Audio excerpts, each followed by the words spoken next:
Hello everyone, and I am here to help you.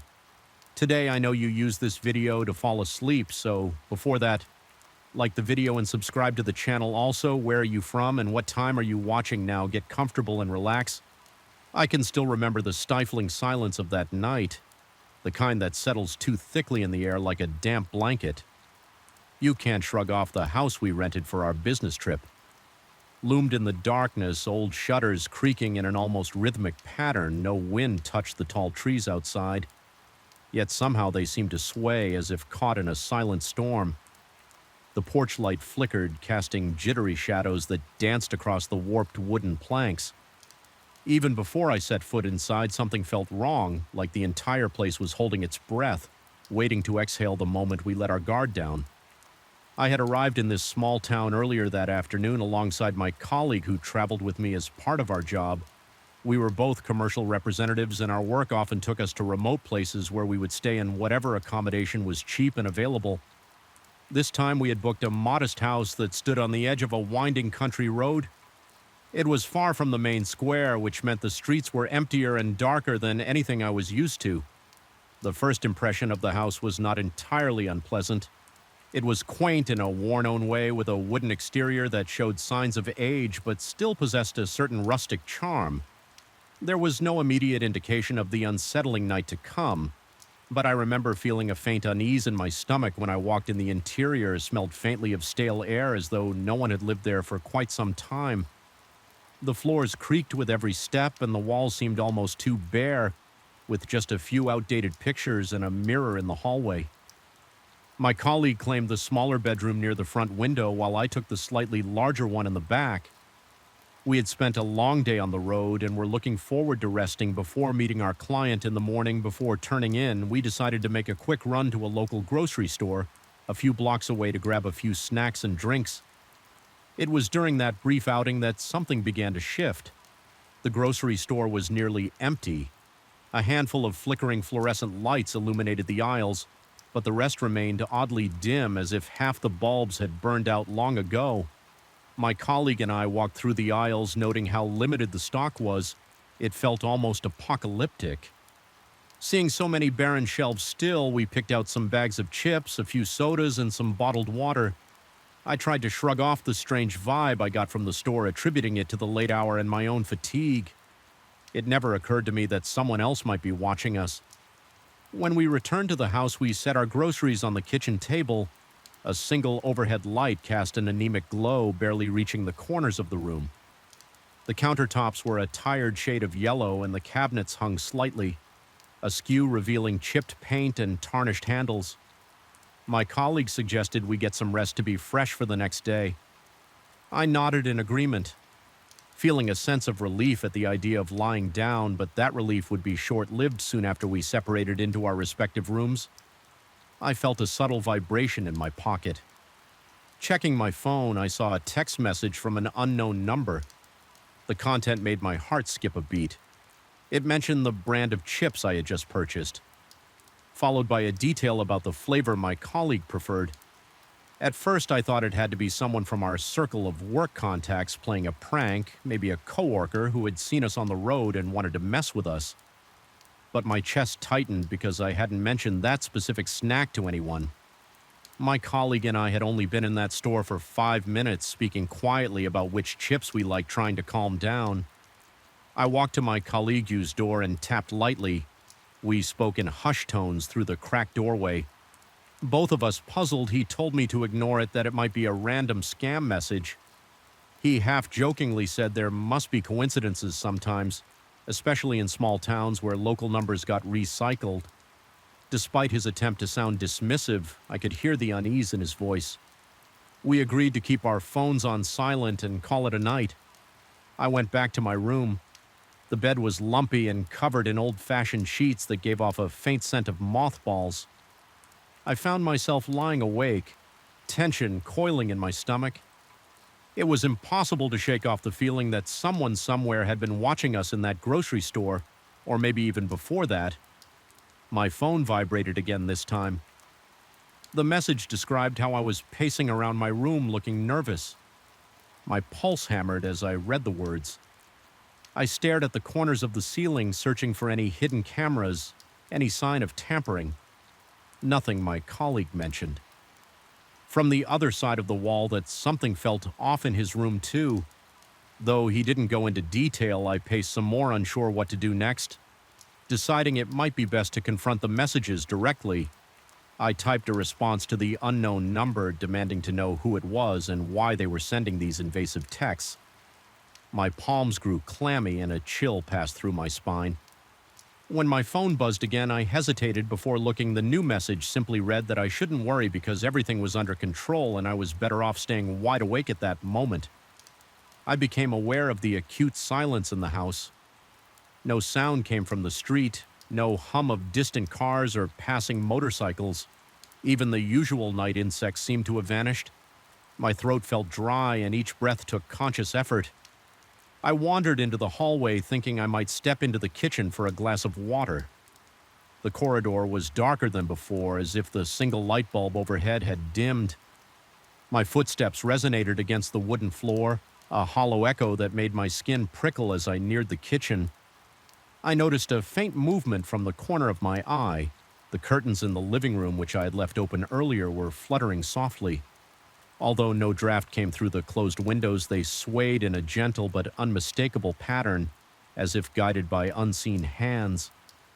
The pit in my stomach deepened. I turned on the light in the living room, only to find the bulb flickered once and then died. My heart pounded so violently I could hear the blood rushing in my ears in the dim glow from the kitchen. I saw the curtains come to a standstill, dropping limply back against the window frame. I told myself it had to be some quirk of the old house, maybe a vent or some gap in the wall. Desperate for any semblance of normality, I went into the kitchen and turned on the faucet to fill a glass. The handle felt stiff and the water took a few seconds to come out. It was lukewarm and the pipes groaned as if resenting my need for a drink. After my first sip, the lights overhead flickered in that fraction of a second between brightness and darkness. I saw something dart across the hallway, something tall and shadowy. I nearly dropped the glass. My heart racing so fast I thought I might pass out. I told myself it was just my imagination, a flicker of light playing tricks on me, but I sensed a shift in the atmosphere as if the very air had grown heavier. The phone in my pocket vibrated again. My fingers trembled as I read another message: that water won't help, you'll stay awake anyway. My chest constricted and cold sweat broke out across my forehead. My colleague was probably experiencing the same horror in his own room. Yet we had agreed not to panic each other against my better judgment. I crept back to my bedroom, shutting the door behind me and turning the lock with shaky hands. Time crawled at an agonizing pace. Every creak of the floorboard seemed amplified. Every shift of wind outside sounded like footsteps, and then there was the bathroom sink. At first, just a faint dripping, then a heavier flow as though someone had turned the faucet on full blast. My mind raced. Had my colleague gotten up? Was the faucet broken, yet I couldn't muster the courage to step out into that hallway again. At least not immediately. I stood against the bedroom door, pressing my ear to the wood. The rush of water continued, then it stopped abruptly.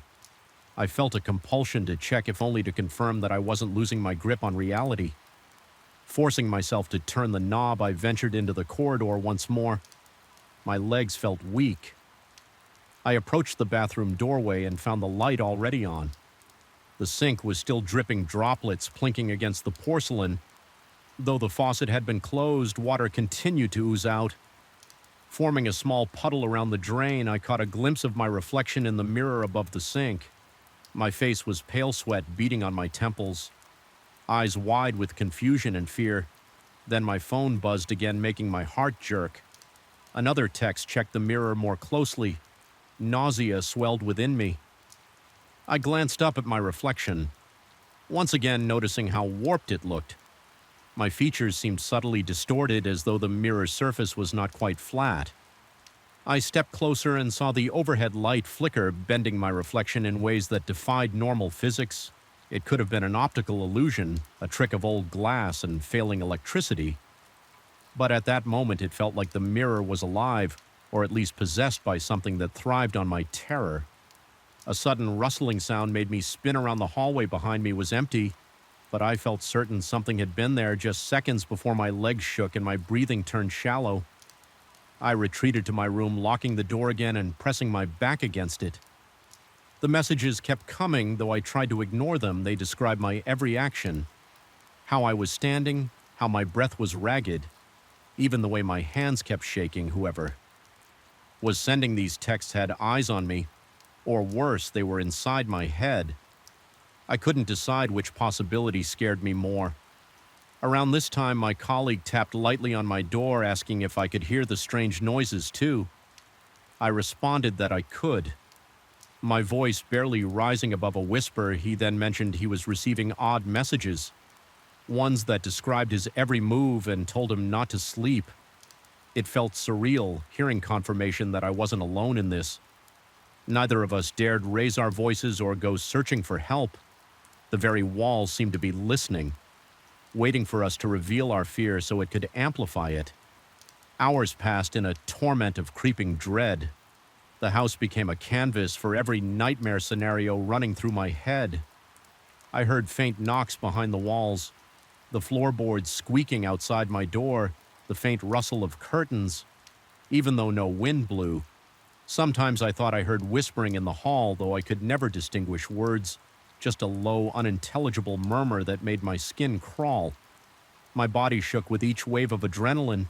Sweat soaked the back of my shirt, yet I felt cold as if an icy current licked at my skin. Somewhere close to dawn, the messages stopped. I hadn't realized how quiet my phone had become until I checked it and saw the last text had arrived nearly an hour earlier. It simply said, "Don't think you're safe." By then, the sky was lightening to a dull gray and a weak glow filtered through the thin curtains. Exhaustion weighed down my eyelids, but I was too terrified to succumb to sleep. My colleague's door creaked and I heard him step into the hallway. He said he wanted to get out of the house as soon as possible to pack up and leave. I agreed. Silently, words caught in my throat. We gathered our belongings in tense silence, each movement feeling magnified in the still morning. The air was less oppressive now, but the memory of that suffocating tension remained. Neither of us dared to check every room thoroughly. Instead, we made sure we had our phones, laptops, and any essential items. The rest could be replaced if needed. Our only objective was to leave the house and never look back. As I closed the front door behind us, I couldn't resist a final glance at the windows for just a second. I imagined I saw a flicker of movement behind the curtains. My pulse quickened, but I said nothing. We drove away from that small town, our tires kicking up gravel and dust, the early sunlight casting long shadows across the road. My colleague and I tried to discuss the events in a logical way. Maybe we had fallen victim to some elaborate prank or local superstition. Maybe the house was rigged with hidden cameras, yet neither explanation fully accounted for the unsettling texts that matched our actions in real time, nor did it explain the cold presence that made every hair on my body stand on end. We reached the highway and breathed a collective sigh of relief, but deep down I knew the experience would never truly leave me. Weeks later, I still find myself waking in the middle of the night, gasping for air, convinced that my phone is buzzing with more messages. My heart thunders against my ribcage until I check the screen and see no new notifications even. So I can't shake the feeling that whoever or whatever was behind those messages might still be out there watching from some dark corner, just waiting for the perfect moment to remind me that I'm not safe. Sometimes I replay the events of that night in my mind, searching for clues or rational explanations, but the more I reflect, the stronger my suspicion grows that we encountered something beyond mere surveillance or pranks. To this day, I don't know if it was a person with twisted motives or if something else had latched onto our presence in 2000, that lonely house. All I know is that every instinct in my body screamed that we were being toyed with by a force that fed on our fear. I still see flashes of that warped reflection in the bathroom mirror when I close my eyes too long. I still feel a phantom chill wash over me when I stand alone in a dark room, and on the rare occasions I find myself in another quiet, desolate place for work, I catch myself glancing at my phone, half dreading, half expecting another text from that unknown number. The worst part is the lingering uncertainty. Whoever sent those messages never demanded money or made overt threats. Instead, they seem fixated on the notion of keeping us awake, heightening our paranoia, pushing us to the edge. The horror of it wasn't in any explicit violence, but rather in the way it invaded our minds, sowing seeds of distrust in our own perceptions. Even though we left that house intact, a piece of me feels as though I never truly escaped every bump in the night, every flicker of the lights, every unexplained rustle of fabric in a still room. Now carries echoes of that oppressive darkness. It's a reminder that sometimes terror doesn't need to manifest in physical harm. Sometimes it's enough that it watches you, learns your fears, and makes you doubt your own senses. I've tried to move on, pouring myself into work, convincing my colleague that it must have been a fluke. Yet no matter how busy we stay, the memory of that night lingers, casting a shadow over every mundane action. We've stayed in countless rentals since then, and none have shown the same signs of malevolence. But whenever I encounter a flickering light or a slowly dripping faucet, my stomach tightens with dread. I recall the way the curtains moved on their own, how the house's silence turned suffocating, how the text knew precisely what we were doing in real time. Even now, I keep my phone locked away when I'm alone at night.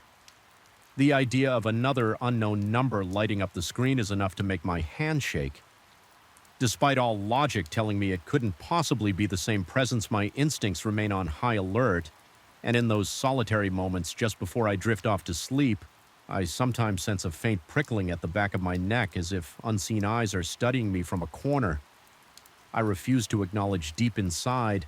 I realize the fear may never fully subside. It's a burden I carry with me, a reminder that there are places and forces in this world that exist just beyond our comfortable understanding. At the end of it all, I'm left with an unsettling truth. There are horrors we can't explain, terrors that don't rely on bloodshed or open violence. Sometimes the simplest act of observation of someone or something observing us can prove more harrowing than any physical threat, because in that silent gaze and those messages that know our every move lies the ultimate assault on our minds. We become our own worst enemy, questioning each sound, each shadow, each flicker of light, until reality itself feels like it's unraveling. And in my case, I'm still not certain it has finished unraveling. There is no tidy conclusion, no definitive answer. All I have is that gnawing doubt, the knowledge that some things linger in the darkness long after sunrise. So I continue my travels, meeting new clients in new towns, always a bit more guarded, always glancing over my shoulder. The memory of that old house in the small town stays with me, a permanent scar etched into my thoughts, a constant whisper that warns, remain vigilant, because sometimes in the hush of the night the phone still vibrates without reason. And for a heartbeat, I convince myself it's them again, whoever or whatever they were waiting to remind me they never truly left. I don't know if that moment will ever come, but the anticipation alone is enough to keep me awake, staring into the darkness, listening for sounds that may or may not be there, and that in its own twisted way is a horror I can't escape. I still remember how the stale air of that old office seemed to cling to my skin the moment I stepped inside. The corridor walls were painted in a dull shade of gray that felt more like a warning than a choice of decor. My pulse quickened, and I couldn't explain why something about that place felt wrong from the start, as if it were quietly protesting my presence.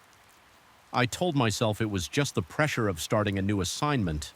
After all, I was only supposed to spend a few nights here, cleaning and organizing outdated hardware. It was a straightforward IT gig, one that, in theory, shouldn't have been terrifying at all. My name is Eric, and I usually work as a freelance IT analyst.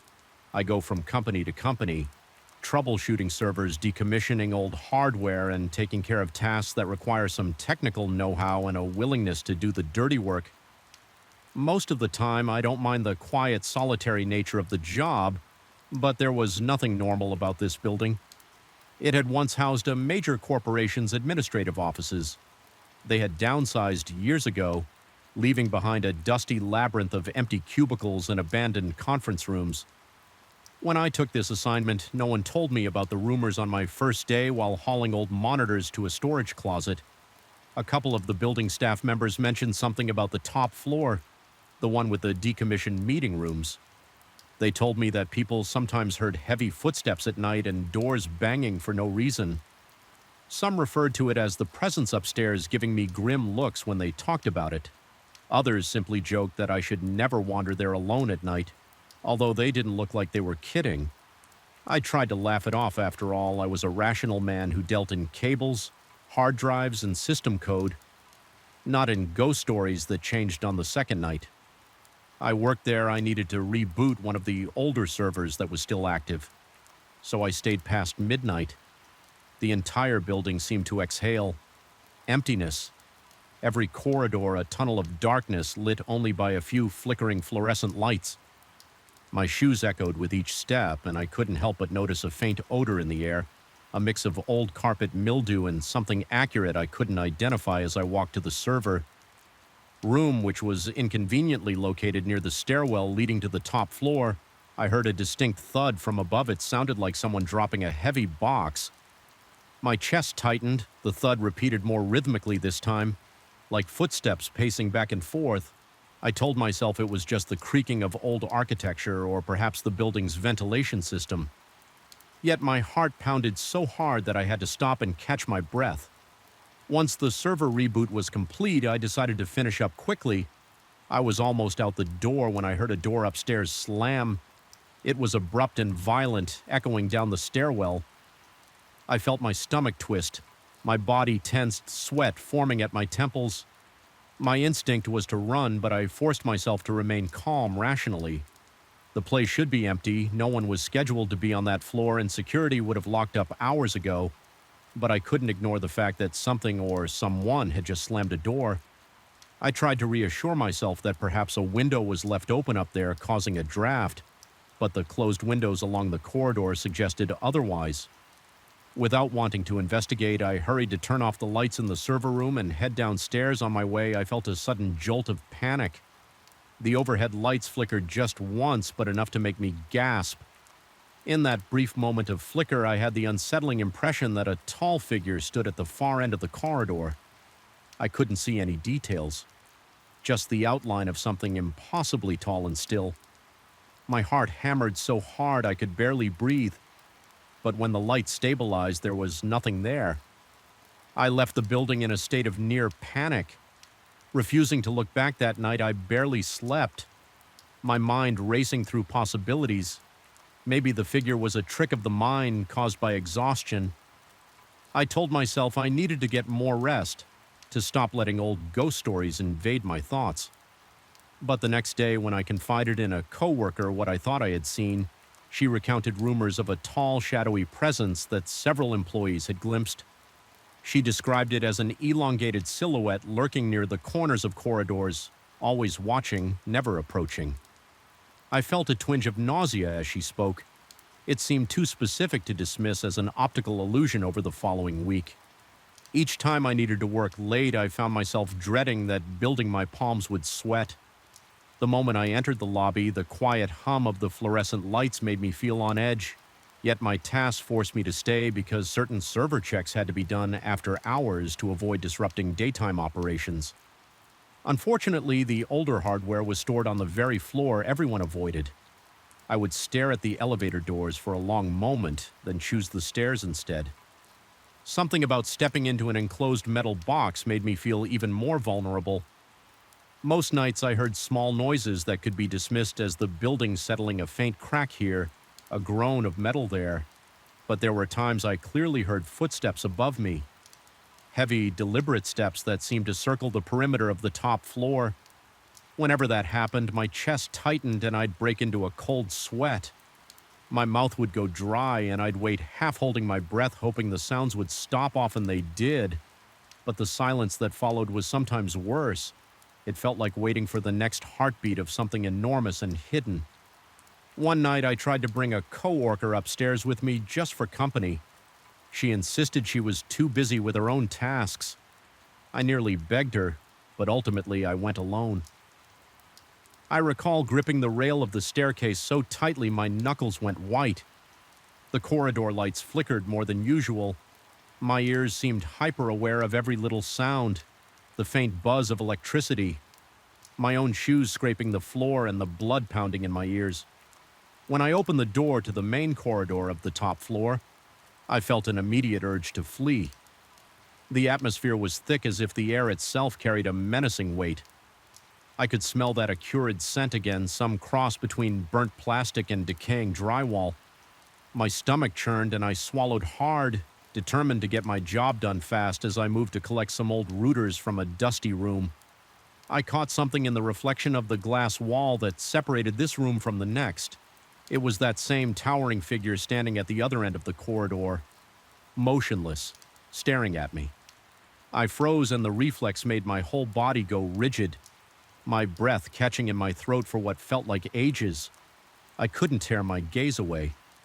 Then, without warning, the figure took a step back and the reflection vanished. I turned around, but there was nothing there, just an empty corridor with outdated furniture stacked haphazardly. By this point, my nerves were frayed. I felt an uneasy mix of terror and curiosity, but I mostly just wanted to get out.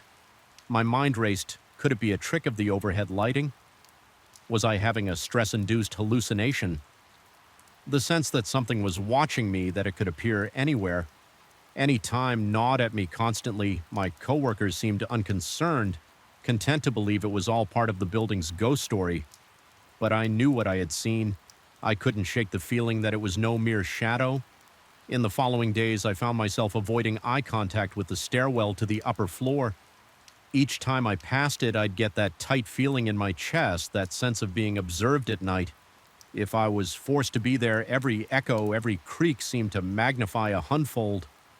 There were also times I heard a faint whisper, though I couldn't make out words, only the soft, persistent murmur of something not quite human.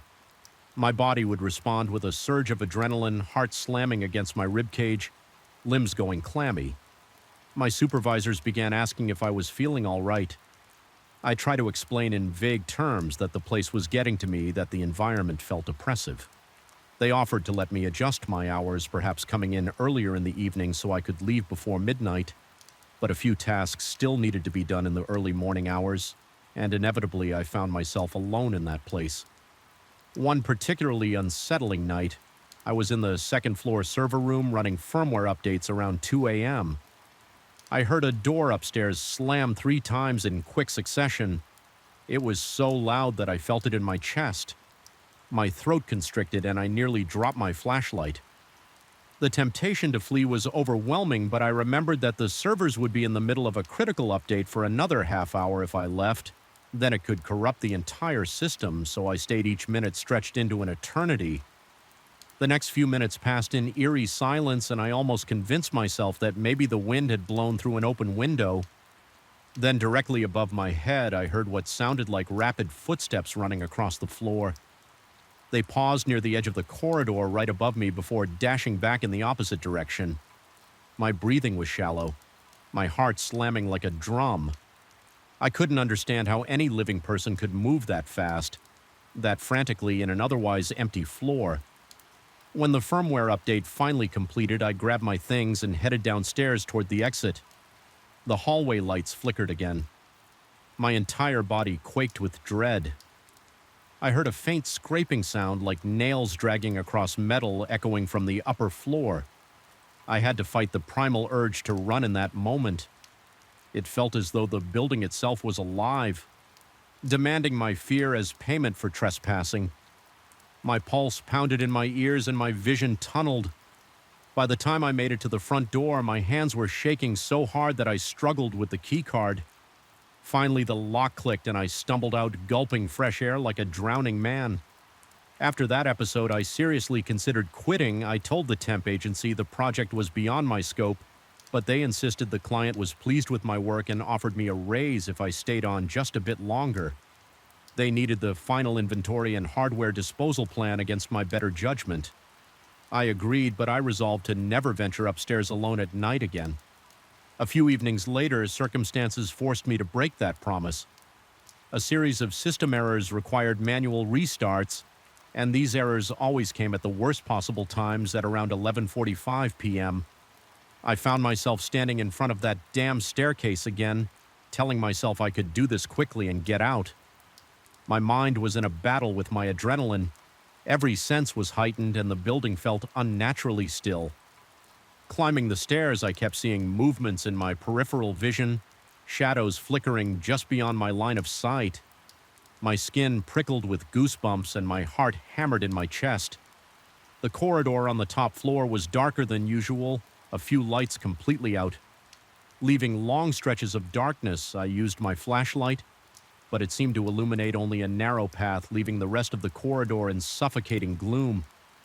As I approached the final conference room, the door creaked open on its own.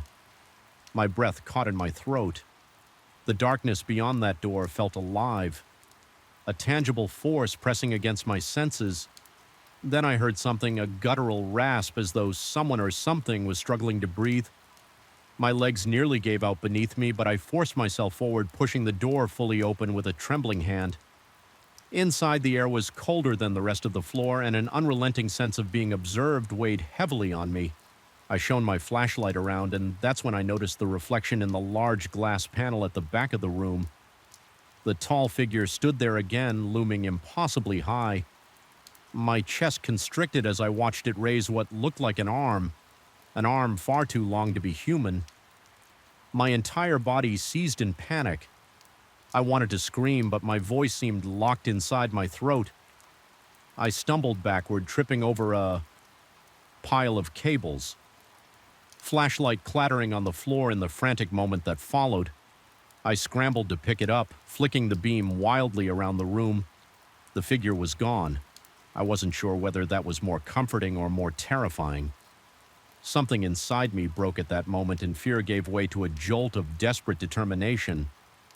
I ran out of the room, slamming the door behind me, and sprinted down the corridor. My lungs burned and my vision blurred with tears of pure terror. It felt as though the building itself pulsed with malevolence, each step echoing a fraction of a second too late, as if something followed in perfect mimicry. By the time I reached the stairs, my knees wobbled and I nearly collapsed. I forced myself down step by agonizing step, feeling as if I was descending into some other realm rather than escaping it. When I finally burst into the ground floor lobby, I was shaking so violently that I could hardly function. My mind raced with questions. Was that entity real? Or had I gone mad from stress and lack of sleep? Why did it watch me, and why did it lurk in reflections? The uneasy possibility that it was feeding off my fear gnawed at me. I left that night and never returned alone. I negotiated daytime-only shifts, strictly refusing any nighttime assignments. My supervisors weren't thrilled, but they allowed it, possibly seeing the terror etched on my face whenever they asked about the presence upstairs. I'd only say I wanted no part of it. Even recalling the memories makes my heart pound. Eventually, the job ended. I completed my tasks, signed off the inventory, and moved on to my next contract. But the echoes of that building have never left me to this day. I'll catch myself glancing at reflective surfaces in unfamiliar corridors, half expecting to see that impossibly tall shape standing there. Watching sometimes at night, I'll hear noises in my own home that remind me of those footsteps pounding overhead. I'll bolt upright in bed, breath-ragged heart hammering until I remind myself where I am.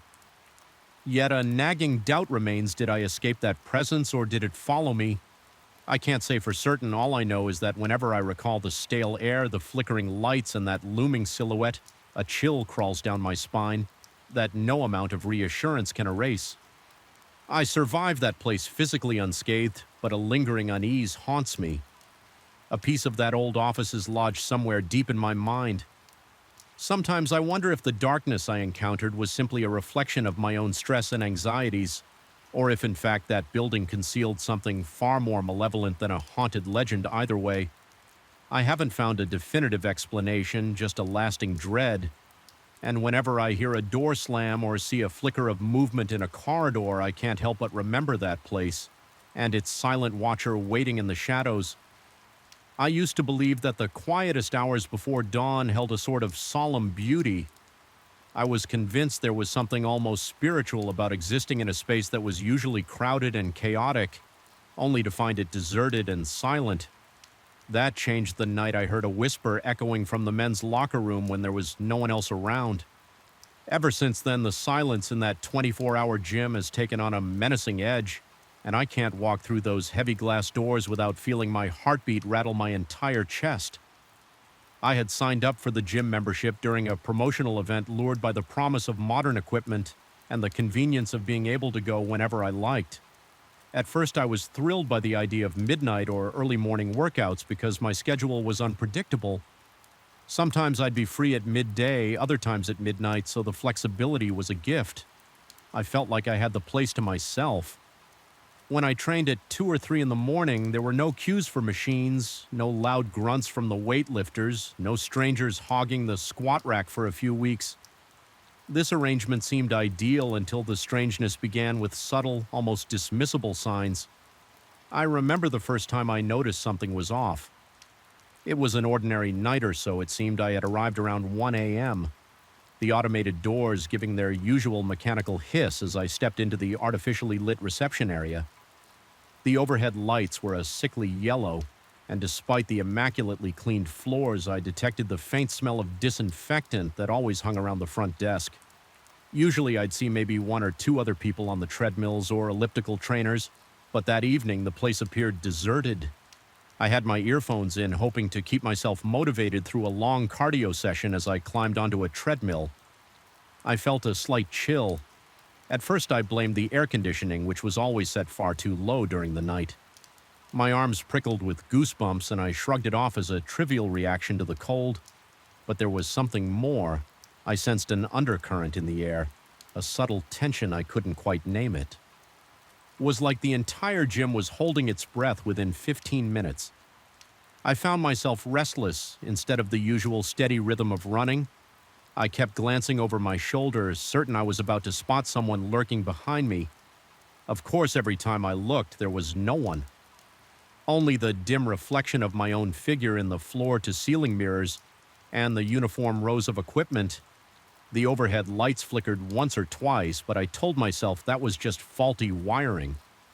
By the time I finished my run, I was drenched in sweat and more fatigued by nervous tension than by actual exertion. The next odd occurrence happened a few days later. I was wrapping up a shoulder workout around 2:30 a.m., moving from the free weights to the stretching area. The silence was all-encompassing, the only consistent sound being the dull hum of the vents, pushing out that icy air as I lowered myself onto the mat to stretch. I heard an odd patter. It was like the shuffle of feet on the rubber flooring. I paused, heart-thudding, and scanned my surroundings, empty again. Still, the sound continued for a second or two, then stopped abruptly when I got up to investigate. Walking around the rows of machines, not a single person was in sight. Part of me reasoned I might have heard my own footsteps echoing, or maybe an old ventilation pipe was responsible, so I forced myself to move on. Attributing it to my imagination, it was a couple of weeks later that I encountered the voice. That night I was more tired than usual, having worked a late shift. Still, I felt compelled to fit in at least a short workout. I arrived just after 3 a.m. The overhead lights were half-dimmed, casting long, unsettling shadows across the weight machines. There was a different smell lingering in the air. It reminded me of damp towels that had been left too long in a corner, musky, faintly sour, and not at all comforting. I started my routine with some light cardio, then proceeded to do a few sets of bench presses. Midway through my last set, I realized I was unbelievably thirsty. My throat felt dry and sandpaper rough, so I decided to take a short break and head to the water fountain near the men's locker room. The corridor leading there was bathed in flickering fluorescent light, the harsh glow seeming to strobe against the pale tiles. My footsteps echoed oddly, as if the hallway was stretching longer with each step. Just as I bent down to fill my bottle, I heard a faint whisper in Portuguese. It was distinctly clear, but drained of volume, as if carried by a dying breath. The words were "ponte," and the invitation or command, whatever it was, stopped me cold. Initially, I assumed it was another gym-goer calling out from inside the locker room, maybe beckoning a friend. Yet the voice felt off, like someone speaking from a distance that was both too close and too far. At the same time, heart-pounding, I stood upright and scanned the corridor. The door to the men's locker room was slightly ajar, and no light seemed to be on inside, just a dim glow from a single overhead bulb. I told myself it had to be a staff member or some other restless soul. So, taking a tentative step forward, I called out a soft greeting. No response came, but the sense of being watched was overwhelming. I could almost feel eyes peering at me from the dark recesses stepping inside. I was met with an unearthly stillness. The row of lockers stretched out in front of me, and the room smelled of antiseptic mixed with stale sweat. My skin crawled as I walked past bench after bench, each unoccupied, each silent. I reached the showers and found the stalls empty. The entire space was deserted, yet I couldn't shake the certainty that someone had spoken to me only moments before I stood there, water bottle in hand, ears straining for any rustle or breath when nothing followed. I quickly turned and left, feeling more unsettled than I could ever recall being in a public space. Over the next few nights, I couldn't shake the memory of that whisper it replayed in my mind incessantly. Sometimes I would be in the middle of a set of squats and the phrase would ring in my ears again as if someone had just spoken behind me. My workout suffered because I started rushing through exercises, eager to finish and leave. But every time I tried to push the incident to the back of my mind, a new layer of dread draped itself over me. Another disturbing incident hit like a thunderclap. About a week later, I'd convinced myself to face my unease head-on by returning at my usual late hour. The place was emptier than ever, with no sign of the night staff, though the front desk light was on. The entire building felt hollow. I did my best to ignore the gloom and focus on the rhythmic clang of weights. Halfway through my routine, the faint overhead music cut off, abruptly plunging the gym into silence. Except for my own breathing, then a distortion of static crackled through the speakers like a whisper full of watery hisses.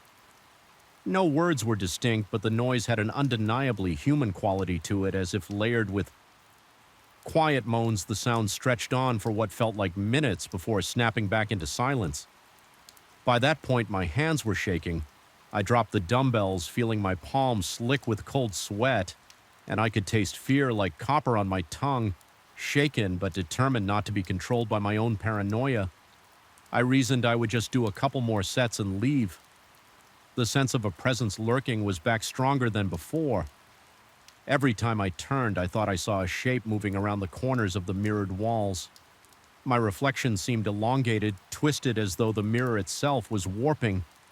The overhead lights flickered relentlessly, creating brief intervals of darkness that felt like an entirely different realm in those split-second blackouts. I swore I saw outlines of something not human, shapes flickering at the edge of my vision by the time I finished and walked toward the locker room to grab my bag. Every nerve in my body was on fire. The corridor leading there was colder than before, making me shiver. Despite my sweaty workout clothes, I pressed my ear close to the locker room door, unsure why I was even doing it, and I heard faint breathing. It was soft, deliberate, and it made my stomach knot. My mind screamed at me to turn and leave, but some grim curiosity pulled me forward. The instant I crossed the threshold, the lights above me went out in pitch blackness. I felt claustrophobic, my breath catching in my throat, reaching into my pocket. I hurriedly fished out my phone to use its flashlight. The weak beam illuminated only a small patch of the floor in front of me. With each step, the fluorescent fixtures overhead buzzed like insects trapped in a jar, occasionally sputtering with a sickly light that revealed lockers and benches and fragmented glimpses. Then I saw it, a figure or a shadow. It was impossible to say which. Looming at the far end, the shape seemed to hover without the normal posture of a person standing on two legs. I tried to call out, but my voice failed. Nothing came out but a ragged gasp. The shadow flickered or shifted, and in one fleeting second of faint light, it appeared to vanish. I stood there, paralyzed, heart pounding so hard that each beat echoed in my ears. Suddenly, the overhead fixtures blinked back on, revealing the space in full clarity. Once again, the corridor of lockers was bare. It was an empty, ordinary locker room, as if nothing had ever been there at that moment. I felt an intense wave of dizziness, and it took a concerted effort to remain upright. My pulse wouldn't slow, my breathing was ragged, and a cold sweat coated every inch of my skin. I must have staggered out of the locker room and hurried to collect my belongings from the bench near the entrance.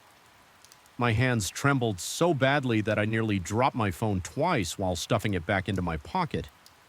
My only coherent thought was to get out of that building, out into the safety of the night air. The automated doors slid open excruciatingly slowly when I finally stepped outside. I realized I was panting as though I had run a marathon. The freedom of the open air felt fleeting, though I kept looking over my shoulder all the way to my car, convinced that something or someone was watching me from behind the tinted windows. In the following days, I tried to rationalize. I told myself it was stress, or that my imagination had run amok in the echoing emptiness of the gym. Maybe I was overtired, or maybe the new supplements I'd been taking had triggered jitters or hallucinations, but late at night, as I lay in bed, images of that shadow and the echo of that disembodied potent on consumed my thoughts. I felt trapped in a spiral of dread, and I couldn't dislodge the fear that there was something malevolent in that place, something that thrived in the silent hours. Eventually, I confided in a friend who also happened to be a personal trainer. I avoided direct quotes as much as possible, telling him indirectly that I had experienced some deeply unsettling encounters and that I was questioning my own sanity. He offered the typical logical explanations about faulty electrical systems, echoic chambers, and the impressionable nature of the mind. In a polite but concerned way, he suggested maybe I should work out during the day at least, until I felt more comfortable. Part of me felt relieved to hear him say these things. It validated that the rational side of me could still attempt to find normal explanations a few weeks past, and I mostly avoided the gym at night, opting for afternoon or early evening sessions.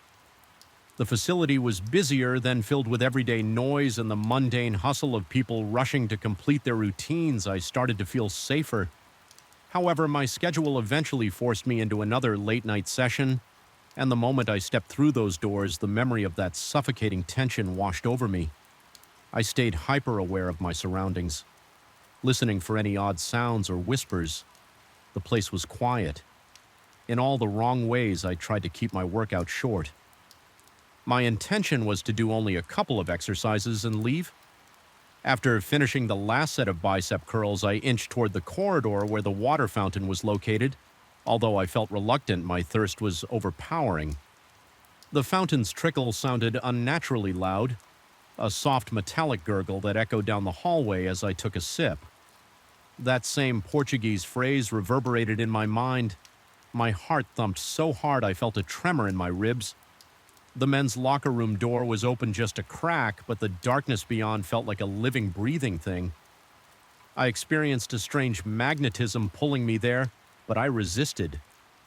I turned away, refusing to let my curiosity lure me inside the entire time. I had the uncanny feeling that someone or something was behind that door, quietly urging me to come, and a wave of revulsion passed over me, and I left without even returning my towel to the rack. My only intention was escape, no matter how cowardly I felt now whenever I passed by the gym late at night. I can't bring myself to go in.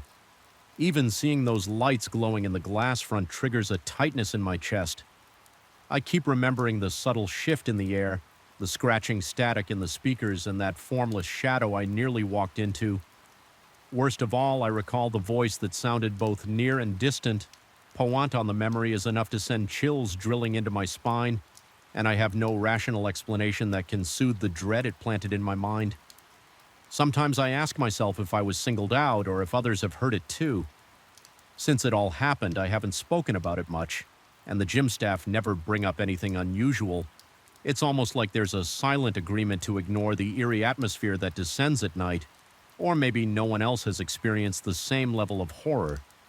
I still find myself wondering if there really was an entity there feeding on fear, or if my mind twisted normal occurrences into something horrifying. Even now, I question my own sanity at times, but the fact remains I heard that whisper, I saw that shape. I felt an oppressive presence in the darkness of that locker room, a sensation so vivid it's impossible to dismiss as a mere trick of light. My body's reactions, racing heart hair standing on end, clammy palms were real and undeniable. That night changed me, and it left an imprint on my psyche that refuses to fade. I've never gone back during those haunted hours, never walked down that flickering corridor alone again. And though I continue my daytime workouts, the fear still lingers in the back of my mind, as if waiting to pounce. The slightest malfunction of a light bulb or the faintest echo in an empty gym can make my stomach seize with panic. I'm always on guard, half expecting to hear that disembodied voice calling out from the locker room, once more coaxing me into a darkness from which I might not return. The worst part is, it leaves me with the uneasy possibility that sometimes the darkness beyond our own reflections is not empty. Something could be there waiting in the silent hush of early morning, inviting us further into shadowed corridors and quiet rooms. And when I remember that creeping dread and that single chilling phrase, I know one thing: I would rather stay outside in the safety of the night air than ever cross the threshold into that echoing void. Again, the air clung to us like a thick invisible film the moment we stepped into that abandoned industrial zone. Something about the place felt inherently wrong, as though it was trying to repel us. Even before we crossed the threshold, the jagged outlines of rusted metal beams against a darkening sky seemed to stand in silent warning. Yet my friends and I couldn't resist the pull of our own curiosity. We believed naively that we would explore, get a little thrill, and then leave no harm done. None of us realized how deeply the heavy atmosphere and sour stench would burrow into our minds. I remember the road leading to the industrial park was cracked and pitted, flanked by fields of tall, dry grass that rattled in the breeze. An old chain-link fence with more holes than intact mesh was the only barrier between civilization and that decaying wasteland.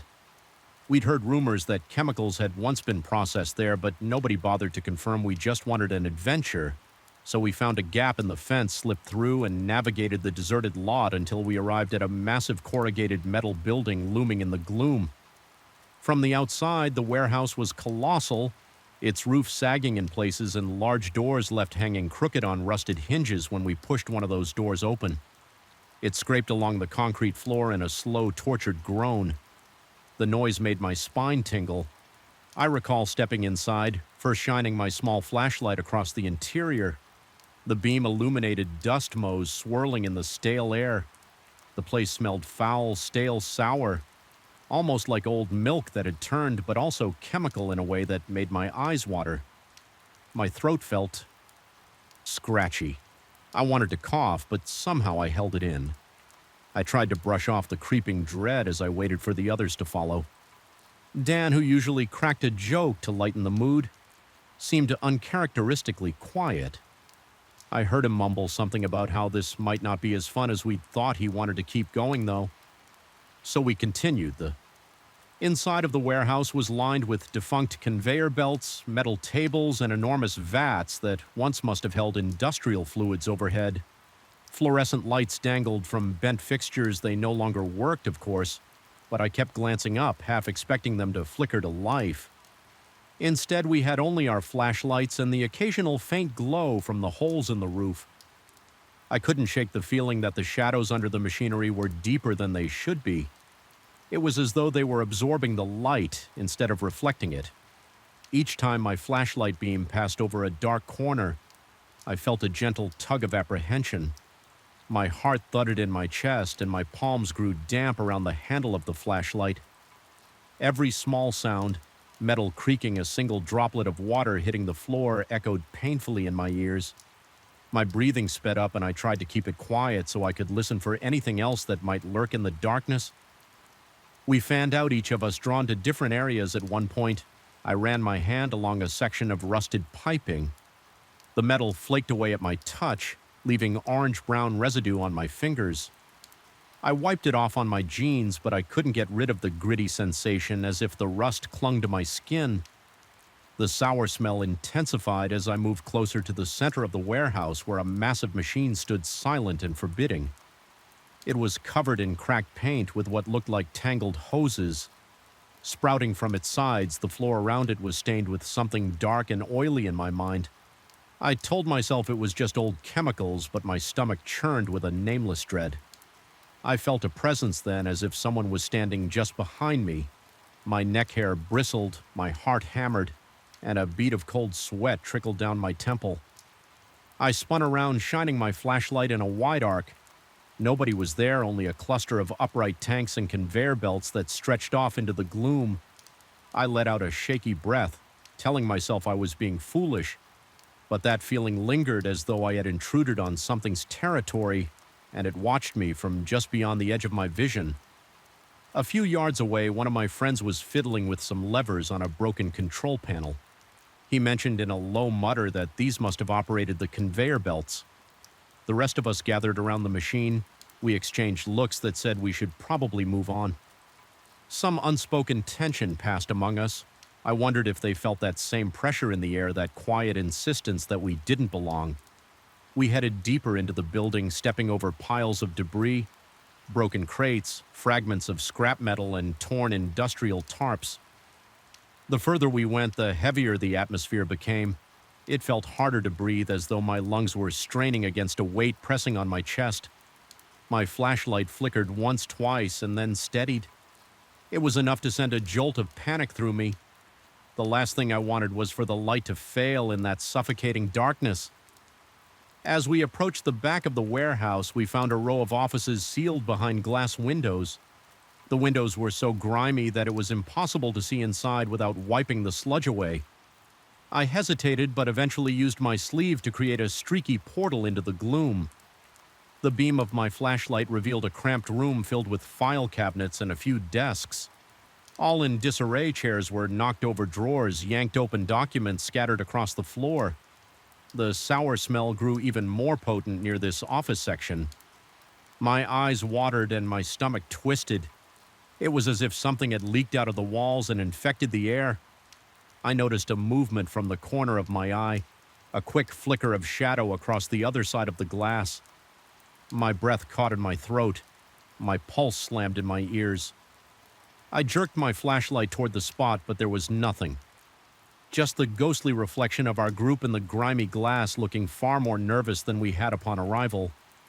I tried to tell myself it was just a trick of the light, yet I couldn't shake the crawling feeling on the back of my neck. We left the offices behind, deciding it was time to circle around and head for the exit. We hadn't been inside for more than 30 minutes, but it felt like hours. My mouth was so dry I had to swallow repeatedly to keep from gagging. Another friend mentioned in a tense whisper that the smell was getting worse instead of dissipating. He wondered if there might be chemical spills deeper in the building. Someone else suggested we leave right then, but curiosity still battled with our unease. We pressed on, hoping that taking a complete loop around would feel less like we'd run away in fear. With every step, the sense of being watched multiplied. The enormous machines, silent and immovable, seemed to loom larger, as if alive in their own menacing way. The shadows, thick and almost tangible, seemed to pulse with an unseen energy. My breathing grew ragged and every muscle in my body felt tense. Each breath carried that acrid tang, burning my nostrils and coating the back of my throat. The corridor we entered next was lined on both sides by tall racks that once held equipment or spare parts. Now most of them lay toppled, their shelves empty or strewn with debris. My flashlight revealed twisted shapes that looked like they had melted, congealed into lumps that defied easy explanation. A sense of dread settled in my stomach, cold and relentless. Was this the result of some chemical reaction or something else entirely? As we neared the exit, one of us suggested we regroup and calmly walk the rest of the way without splitting up. We formed a tight cluster, flashlights overlapping to create a larger circle of illumination. The beams of light jittered along the walls and ceiling, revealing streaks of rust and filth that almost looked like spreading veins each time we passed another piece of decrepit machinery. I strained my hearing for any sign of movement behind us. The silence became loud, pressing against my eardrums until I wished for even the smallest, most innocuous noise to break the tension. But the only sound I could detect was my own panicked breathing. Then for a brief moment the sour smell subsided, replaced by a cool draft wafting in from a large set of double doors. Relief surged through my body. I could see the outline of the exit in the weak exterior light. My heart pounded, urging me forward. The feeling of oppression that plagued me was starting to loosen its grip just a bit. But as we drew closer, the entire building seemed to exhale some foul breath of its own. The sour stench hit like a physical blow, worse than anything I had experienced so far. My knees wobbled and I struggled not to retch. I heard my friends letting out muffled curses covering their mouths and noses. It was as if the place refused to let us leave without one final assault on our senses. A wave of nausea hit me so hard I had to lean against a rusted support beam. My flashlight dropped clattering to the ground and rolling a few feet away. The flashlight's beam landed on one of the broken machines, illuminating the space beneath it. In an odd angle, for a second I thought I saw something move there, some shape that was not part of the machinery. My vision blurred and I blinked furiously. The shape looked almost gelatinous, quivering in the half-light. It seemed to vanish the instant I tried to focus on it. I forced myself upright. Ignoring the shakiness in my limbs, I retrieved my flashlight and rejoined the group. No one spoke directly, but I caught the stark fear in their eyes. We knew without words that we had to get out. We made a final push toward the exit, refusing to let ourselves be defeated by panic. Yet my heart hammered in my chest and my breath came in ragged gulps. I could feel sweat trickling down my back, chilling my skin in the damp air. The closer we got to those double doors, the more the atmosphere seemed to swirl around us in a suffocating dance. Shadows elongated and warped, distorting the shapes of the machinery into monstrous silhouettes. My flashlight flickered again and I nearly lost my nerve. I told myself to keep it together outside. I could see a sliver of the dark sky, a faint promise of escape from this suffocating darkness. When we finally reached the threshold, I could barely breathe. My lungs felt seared by the chemical stench. My nerves frayed by the constant sense of pursuit from those silent shadows. Stepping over the doorway felt like crossing from one reality into another. The night air was cold, but it was a blessing compared to what we had just endured inside. I tasted freedom in that first gulp of cleaner air. Even though the sour odor clung to my clothes and hair, yet even outside I felt no true relief. The warehouse loomed behind us, its jagged outline framed by the moonlight. My heart was still pounding and a cold sweat covered my forehead. I found myself turning around, shining my flashlight back at the open door for a moment. I thought I saw a faint movement within, as though something receded deeper into the darkness. It left me with a spine-tingling certainty that the place housed a presence far beyond our comprehension. One of my friends remarked that it was time to head home. Another added, we should never return. There was an undercurrent of mutual agreement in the group. We began to walk away, our flashlights bobbing in the night, but the sense of being followed lingered, as if the dense air from the warehouse had latched onto us. I kept glancing over my shoulder, heart racing each time I imagined a flicker of motion in my periphery. Once we reached the gap in the fence, the night breeze gained some freshness. My eyes stung from the strain of tension and my hands trembled. I was sweating. Despite the cool air, we slipped back onto the deserted street, each step feeling both urgent and numb. I realized my entire body was covered in goosebumps and my nerves felt raw in that quiet.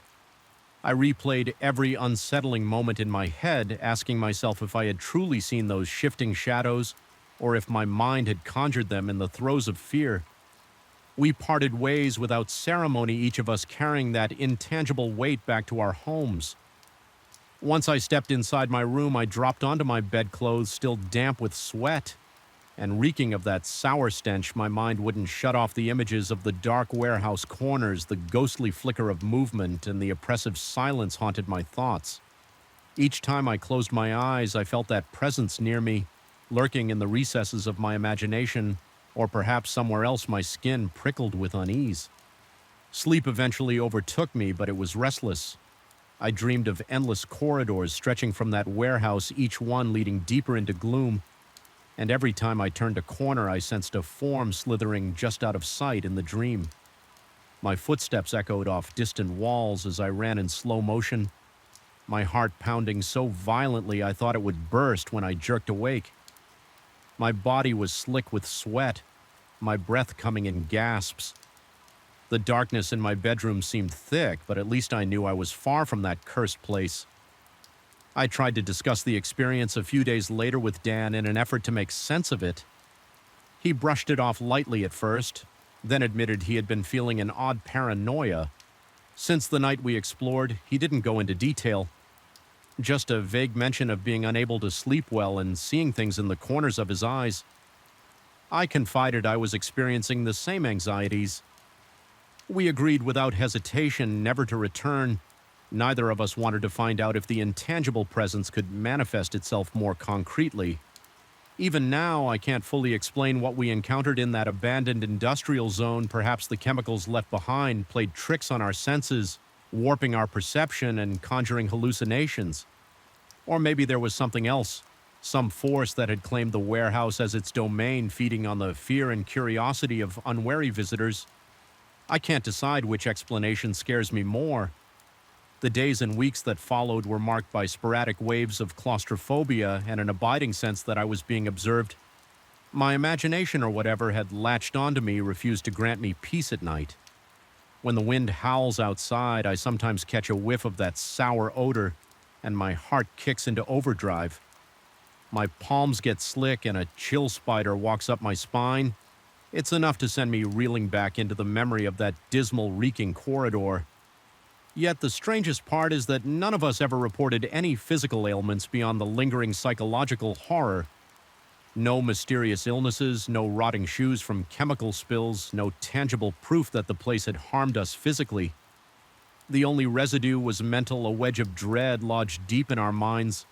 Sometimes late at night I wonder if that intangible presence found a way to follow us home. Silent and invisible, waiting for the right moment to make itself known. I've kept quiet about the incident for the most part, only discussing it with those who were there.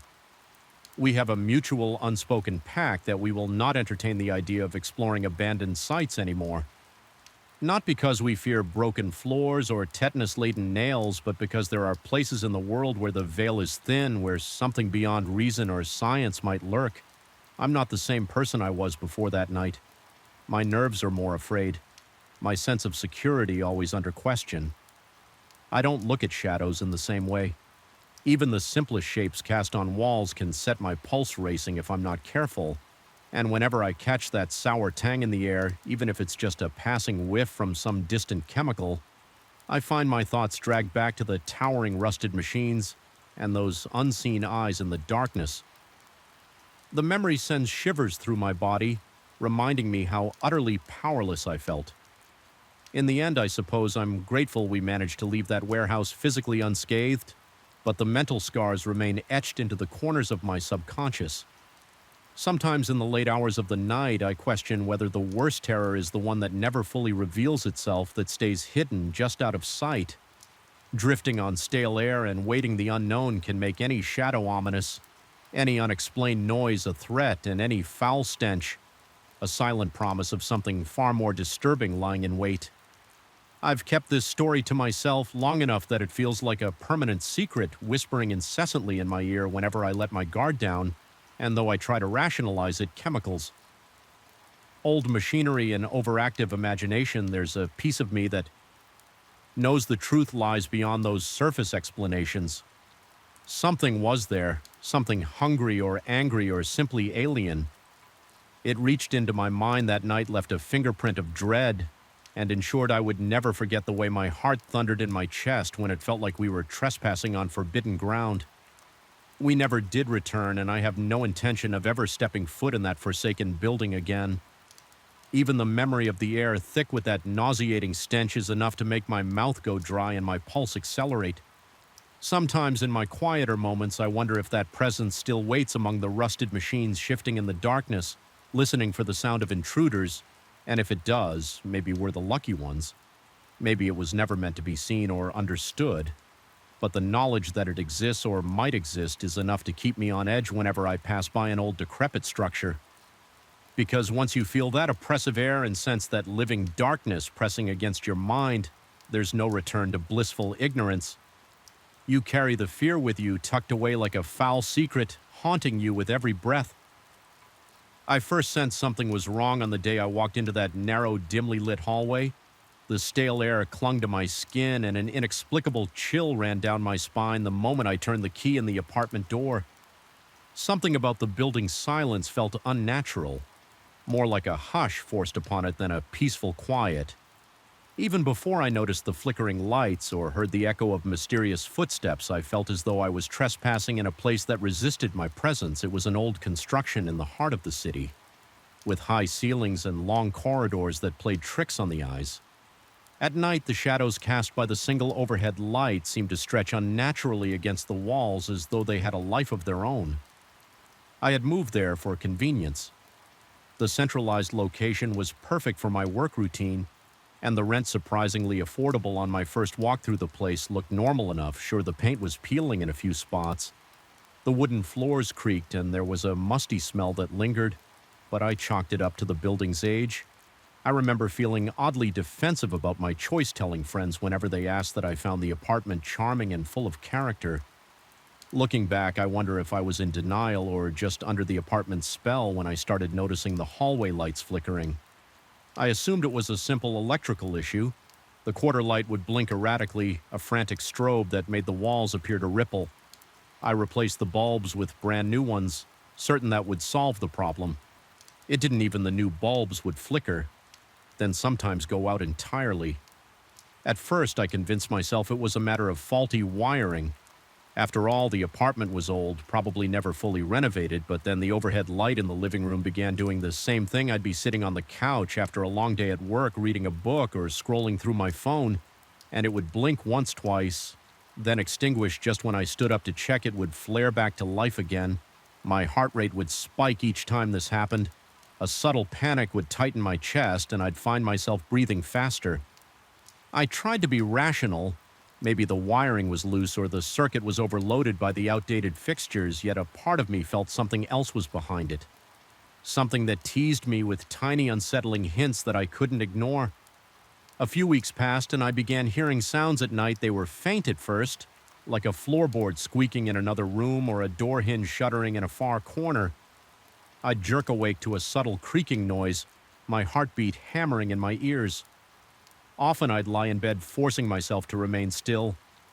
Listening intently, my apartment was on the third floor, so it wasn't likely to be a stray cat on the balcony or street noises drifting through the windows.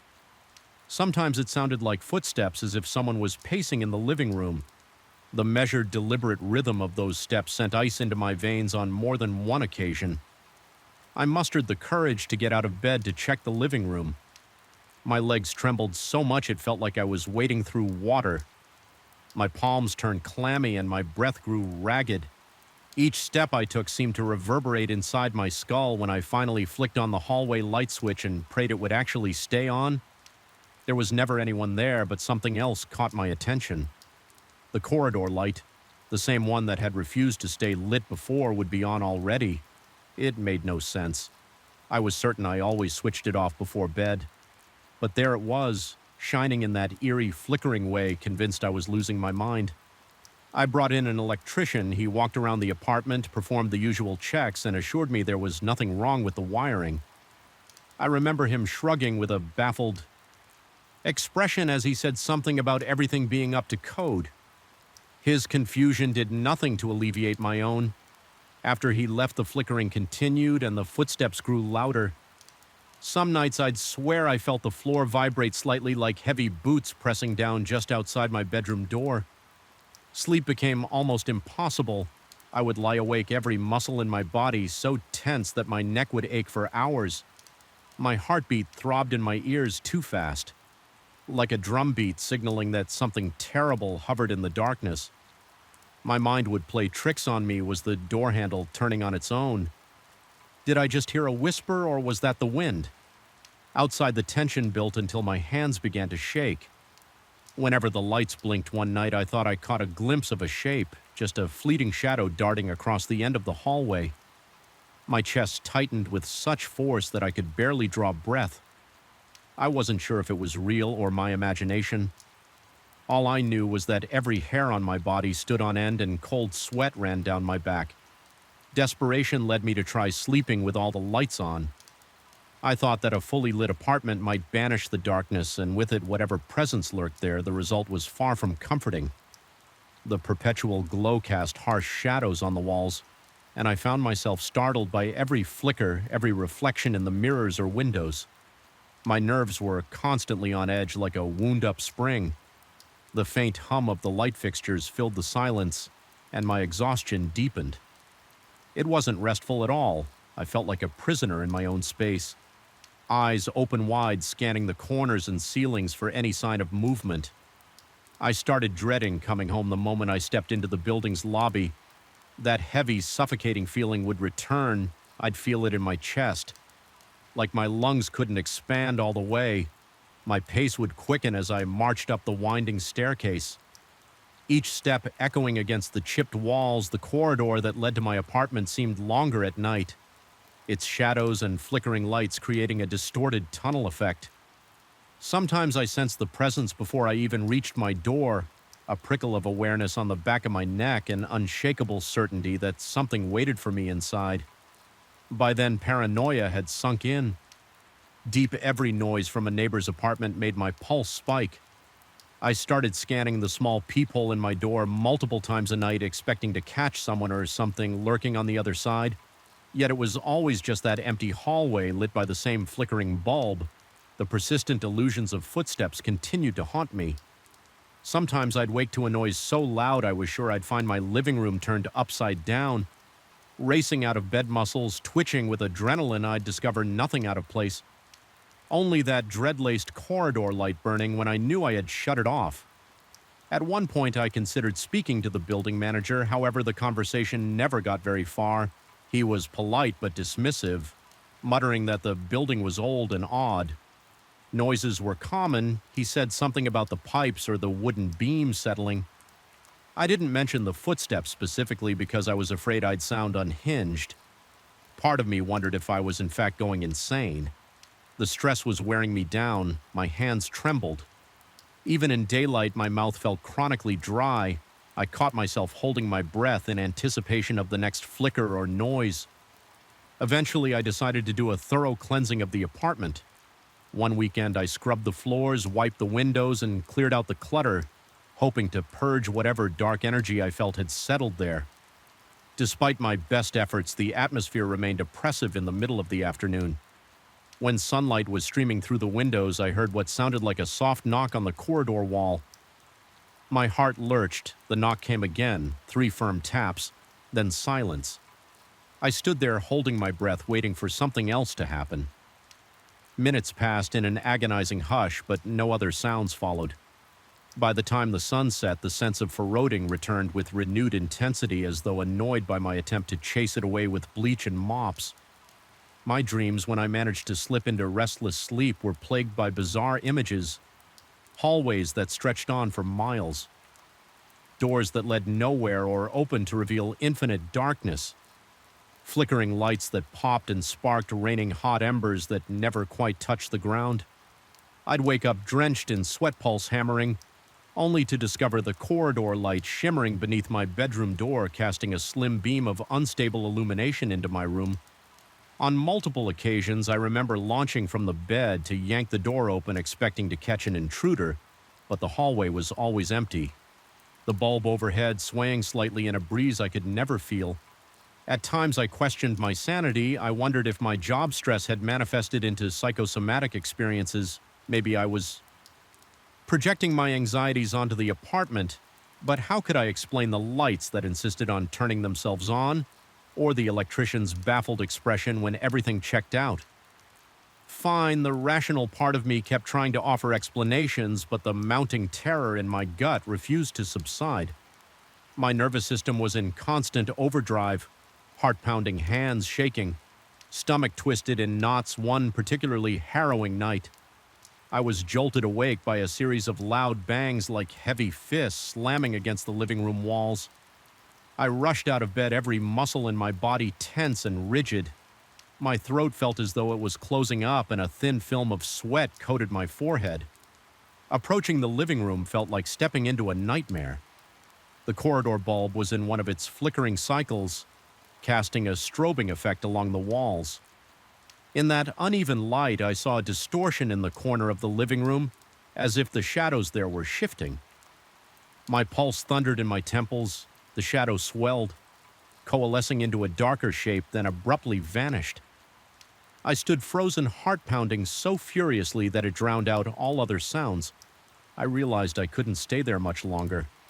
My body was running on fumes and my nerves were shot. By then, I could barely function at work. My thoughts kept drifting back to the apartment's mysterious phenomena. That sense of being watched never left me, as if a pair of eyes lingered just behind every door. The flickering lights had grown more erratic sometimes, in sync with my own sharp intakes of breath. As if reacting to my fear, I felt trapped, pinned down by forces I couldn't understand. 2 days later, I decided to spend the night at a friend's place. I needed some distance, some clarity of thought. My friend asked why I looked so pale, so exhausted, so on edge. I tried to explain, but the words sounded feeble. Footsteps, flickering lights, a sense of being watched.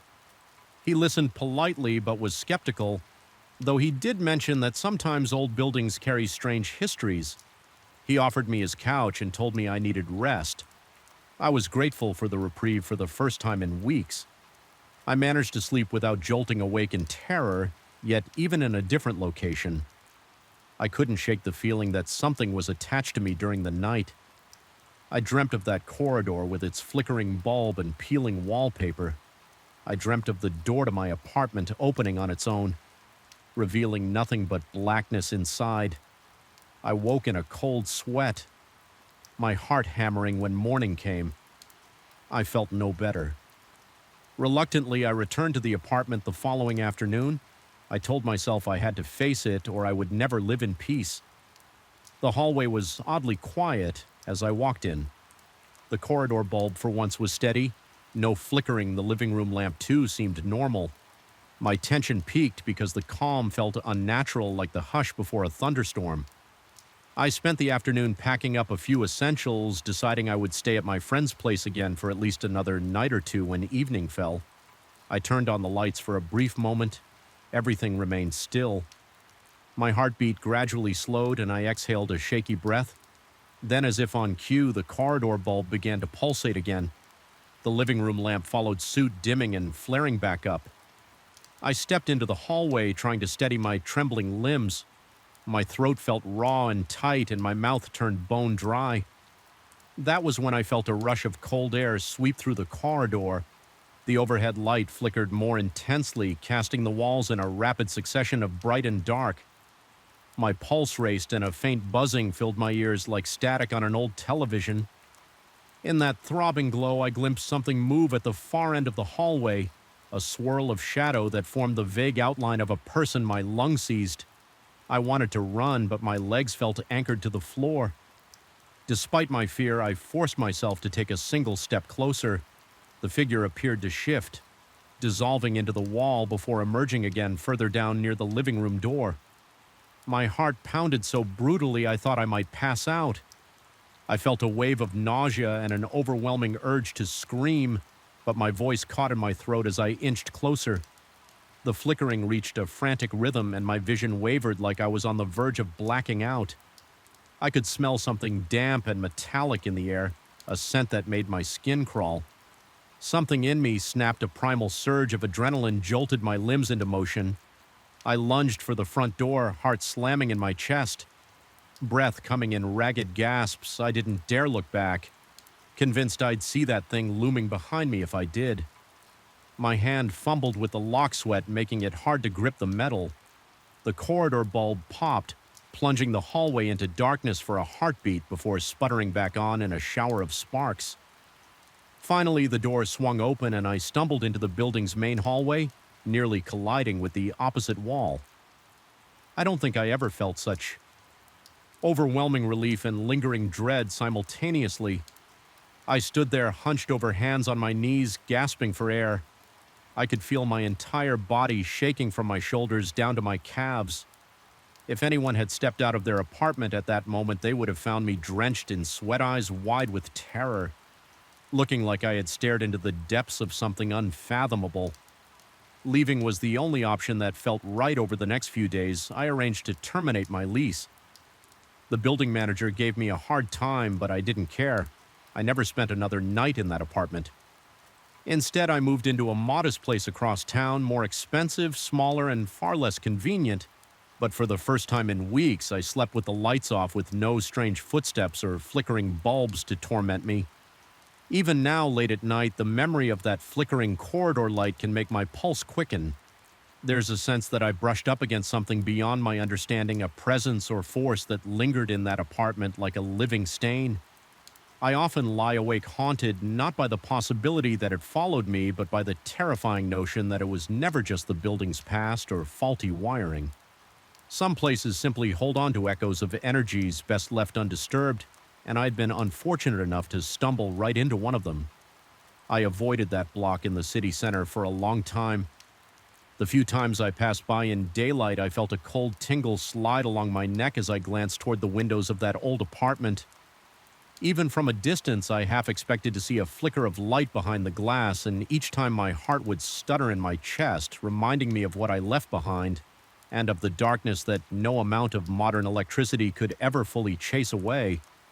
It began with a feeling an itch at the back of my mind that I couldn't scratch a faint electric buzz in the stillness of my own home. The basement had always been an afterthought, a dull space for spare tools and old boxes, somewhere to stash what didn't fit upstairs, but now, every time I walk by the closed door leading down those old wooden steps, something clenches inside my chest. I feel my heart flutter, my breath catch in my throat. The very air around me seems charged, as if the house itself is bracing for something to happen. I never used to feel that way about my own home. It's supposed to be a place of safety, of quiet nights and comfortable evenings. Yet here I stand, gripped by a silent, unrelenting sense of unease. I remember how it started, though. I can't pinpoint the exact moment the shift began. Before, I used to joke around that there might be some hidden presence in the basement. Whenever I needed to grab a hammer or rummage through old boxes, I would stand at the top of the stairs with a sarcastic grin and say something like, "I dared whatever lived down there to show itself." It was a tease, a lighthearted poke at all the ghost stories I'd heard. Growing up, I never believed there could be anything real lurking in the shadows of that cramped concrete space. It was just me, my tools, and piles of dusty junk. Then came the night that changed everything. I was organizing shelves in the far corner of the basement, trying to make sense of decades' worth of clutter. The single overhead bulb cast a weak glow that barely reached the walls. I remember how the darkness pressed at the edges of the light, how it felt like it was eagerly waiting for any slip in my attention. For a time, nothing unusual happened. I moved boxes around, coughed at the clouds of dust swirling in the stale air, checked my phone for the time the place smelled of damp concrete and rusting metal. My breath sounded unnaturally loud down there, echoing in the gloom. At some point, I felt the concrete floor under my boots vibrating so faintly I doubted my senses. It was like a tiny tremor, as if something massive had shifted far below my arms, broke out in goosebumps, and I felt a sudden chill that made my stomach lurch. I tried to shrug it off, telling myself it must have been a passing truck or a random quake, although I couldn't recall the last time I'd felt so much as a tremor in this region. My mind fumbled for logical explanations, but no matter how I tried to justify it, a trickle of dread had already begun creeping into my thoughts as I continued to sort through a box of old wrenches. The metal shelves along the wall gave a gentle, unmistakable rattle. Nothing dramatic, just a slight, almost polite shaking of the brackets. Yet it felt deliberate, as if someone or something was testing my reaction. I froze, every muscle going rigid.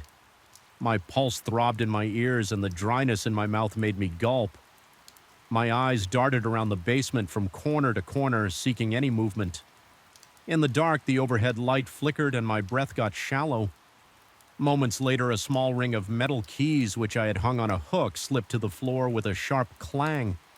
The sudden noise made my heart lurch into my throat. It was such a simple event, keys falling, but in the charged atmosphere of that basement, it felt like the final straw. My skin felt prickly sweat trickle down my neck, and I realized I was trembling as the final echo of that metallic clang dissipated. I could have sworn I heard something else, something like a breath or a low hiss. It was too faint to be sure if I wasn't just imagining it. That alone was enough to send my panic into overdrive. My rational mind insisted it was all coincidence, an unsteady shelf, a loose hook, an overactive imagination. But fear flooded my body, pounding in my chest. I didn't even bother to pick up those keys. I dropped everything, turned, and bolted for the stairs. My hands shook so badly I fumbled twice with the doorknob at the top before managing to fling it open. Then I rushed out, slammed the door behind me, and found myself panting in the hallway, sweat cooling on my forehead. Despite the warmth of the night, I stood there listening, half expecting to hear footsteps or something heavier following me. There was only silence. That night, I couldn't bring myself to go back down. In fact, I avoided it altogether for days, maybe weeks. I lost track because I forced my mind to push that unsettling memory away, but the basement refused to let me forget. Subtle reminders began cropping up at odd hours late at night when I was trying to sleep. I'd hear a gentle tap, tap, tap coming from behind the basement door. Sometimes it was so soft I convinced myself it was just the house settling, but other times it came with a distinct rhythm, like knuckles rapping on wood. My heart would skip a beat, sweat would break out on my palms, and I'd lie there wide-eyed, staring at the door as if it might burst open at any moment. I told myself I was being silly. I'd think about how I used to scoff at ghost stories and people who claimed to sense presences in the dark. I was practical, grounded in reality, yet every time I woke up in the dead of night to those knocks, my body betrayed me. I couldn't slow my breathing. I felt my own pulse thudding in my temples. A sour taste of dread filled my mouth, and more than once I imagined the door handle rattling. I never worked up the nerve to check something in. Me insisted that if I opened that door at 3 a.m., I'd see something that would unravel my sanity. The worst was how the paranoia leaked into my everyday life. Even during the day, I found myself glancing over my shoulder when I walked past a mirror, worried I might catch a glimpse of something behind me. The house felt colder. The walls seemed to press in on me. I stopped sleeping well, plagued by nightmares that blended the basement with strange shapes creeping in the darkness. My hands would tremble while making coffee in the morning, and more than once I spilled half the mug on the floor. I kept telling myself it was just stress, that everything would be fine if I focused on more mundane tasks. Yet a persistent tension coiled in my chest, a quiet voice warning that the basement was more than just a storage space. Now it was infected with a presence I had invited on one particularly restless night. I heard a single deliberate thud against the basement door. My heart jolted so violently that my arms went numb. I lay in bed paralyzed, uncertain if I'd truly heard it or if my mind had conjured it from half-leap. Then another thud came, heavier and slower. I imagined in horrifying detail some shape pressing its weight against the other side of the door, testing it. My scalp prickled and I fought the urge to get up, to bolt outside, to do anything but remain there. Frozen sweat gathered at my temples, trickled down the sides of my face, and I realized I was gripping my sheets so tightly my knuckles ached in the morning. I tried to muster the courage to at least check the basement door for any signs of damage. My heartbeat refused to settle and my mouth was desert dry. I stood at the threshold, hand hovering near the door knob, expecting it to jolt under my fingers. The door looked the same, no scratches or dents, but when I finally opened it, I noticed a stale odor drifting up, more pungent than before. It was a combination of damp concrete rust and something else, a musty, almost earthy smell that made my stomach churn. The darkness stretched below and the bottom of the stairs was consumed by shadow.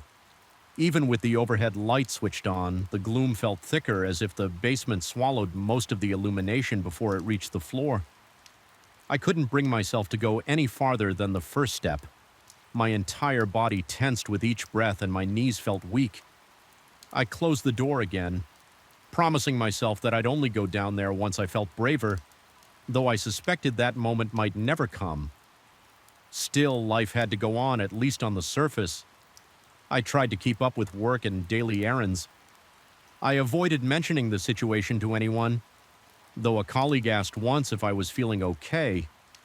Noticing the dark circles under my eyes, I mumbled an excuse about not sleeping well, about having too much on my mind. Inside, I felt the slow gnawing of fear that had become my constant companion.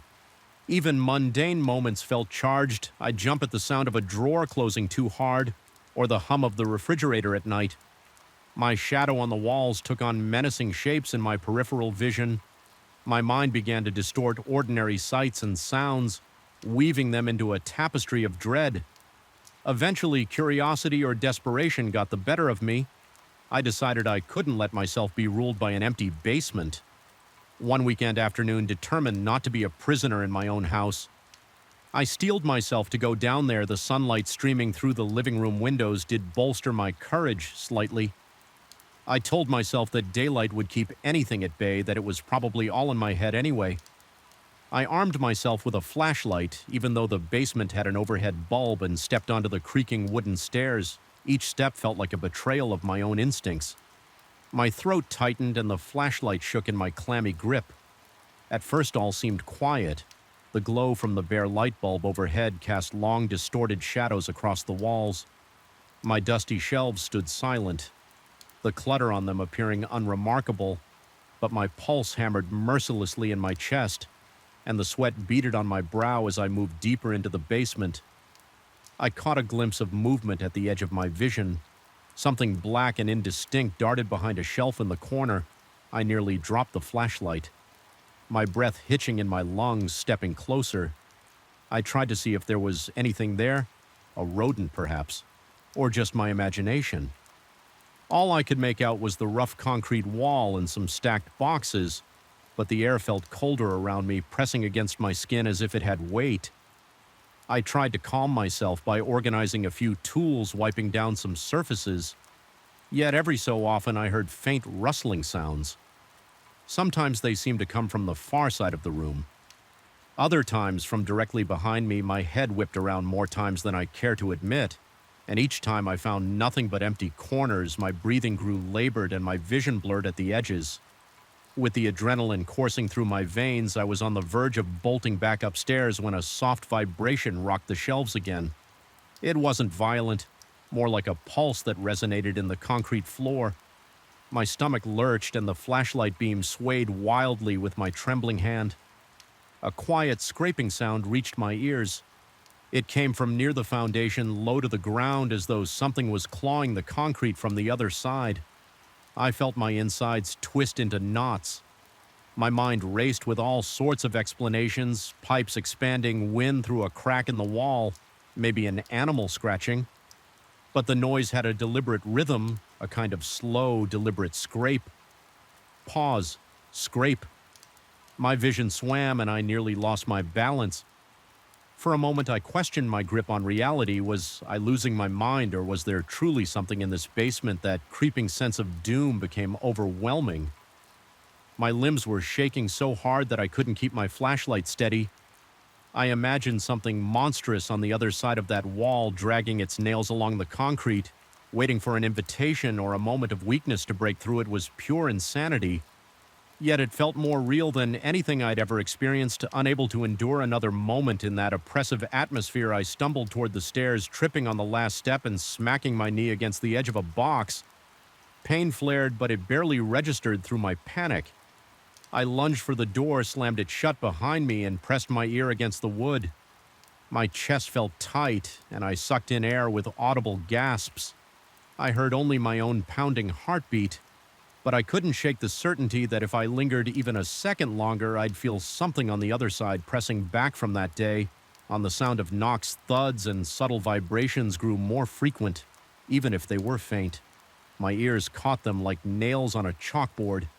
Each event chipped away at my composure, driving me to the edge of paranoia. I began to suspect that some entity had indeed responded to my careless mockery. Maybe not a tangible ghost or demon, but a presence conjured by my own mind. Either way, it was powerful enough to invade my thoughts, twist my perceptions, and rattle the foundations of my sanity. The days blurred together in a haze of anxiety. I wondered if I should move out, hire someone to seal the basement, or consult a paranormal investigator. Though the idea of explaining all this to a stranger made my stomach knot with embarrassment.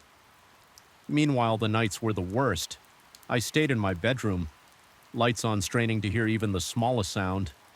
My body was always tense, ready to flee at any sign of movement. Sometimes I thought about how ridiculous this was, letting a basement reduce me to such a fearful state, but the dread was no less real. Finally, I reached a breaking Point late one night, I heard the unmistakable sound of the door to the basement rattling as if something was testing it. My body seized up, and for a moment I couldn't breathe. Then I forced myself to stand, adrenaline blazing in my veins. I grabbed a flashlight and approached that door again. My hand quivered on the knob, sweat gathering on my upper lip. My mouth was so dry I could barely swallow. The house was silent, but I felt the weight of whatever was behind that door pressing into my consciousness. I turned the knob. The door gave a slight creak. Goosebumps erupted across my arms. There was a pregnant hush, a static-like pressure filling the space around me for a heartbeat. I considered slamming it shut and never opening it again, but something in me needed resolution. I cracked the door open, just enough to let the flashlight beam pierce the darkness below. The stairs were empty, the overhead bulb swaying gently without any breeze.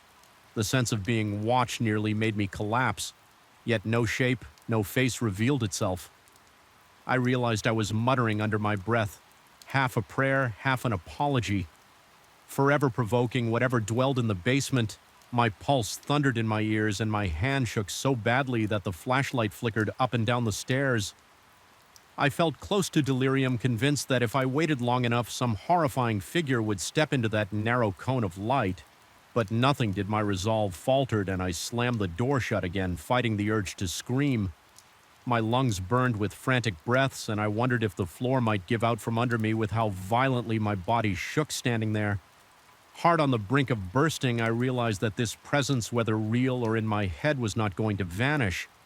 It had latched onto my fear, grown stronger with my every tremor. I might never truly be rid of it. Even if I moved away, I suspected the haunting sensation would follow me, echoing in every silence, lurking in every shadow. My attempts to dismiss it had only tightened its grip on my psyche. I stayed up until dawn that night, listening to the house breathe around me, waiting for the next knock or scratch. None came. The stillness itself felt ominous, like the calm eye of a storm when the first rays of sun finally broke over the horizon. I had a single disturbing realization: the basement had become a mirror of my own fears, a place where my mind's darkest anxieties could take form by daring something unseen to appear. I had opened a door that might never fully close. I haven't slept well since every moment in this house feels charged with an electric tension, as though something awaits the next misstep. I haven't gone back into the basement. The door remains shut, though I can't ignore its presence. Sometimes I hear a slight rattle or a muted thump, and each time my heart leaps into my throat. I'm caught between confrontation and surrender, between rationality and sheer terror.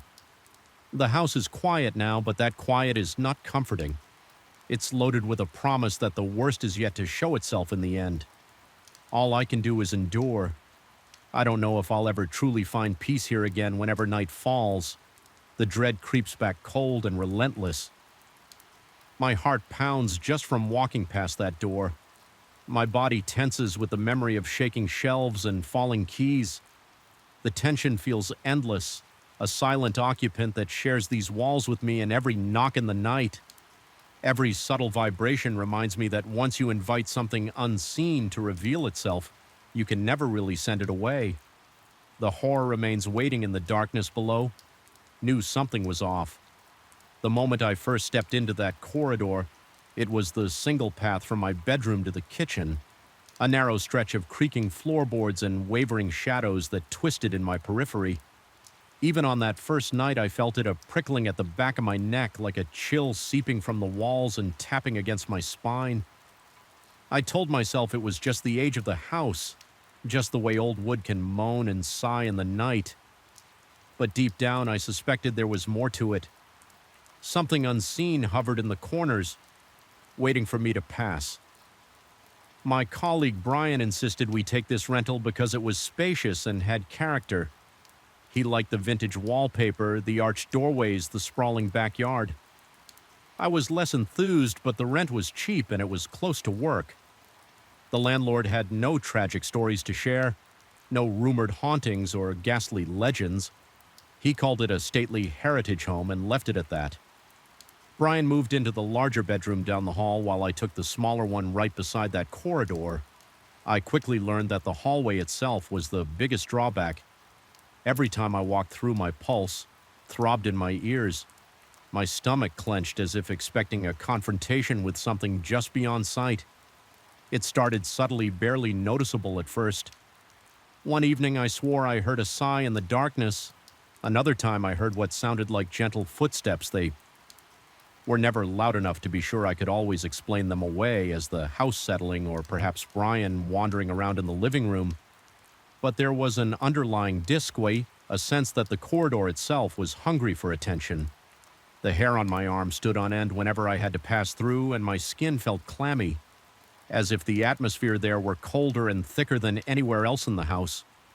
Brian didn't admit to feeling the same unease. He would shrug when I brought it up in a roundabout way, telling me everything was fine, that I needed to relax. I remember him saying in a casual tone that old houses always came with strange sounds and drafts. He also joked that maybe I had an overactive imagination privately. I wondered if I was just more sensitive or if I was genuinely losing my grip on reality. Even when I tried to brush off my concerns, the next trip down that corridor would reignite all my fears. My teeth would clench involuntarily, and the weight in my chest felt like a block of ice pressing against my ribs as weeks went on. The experiences intensified. It wasn't just the sounds anymore.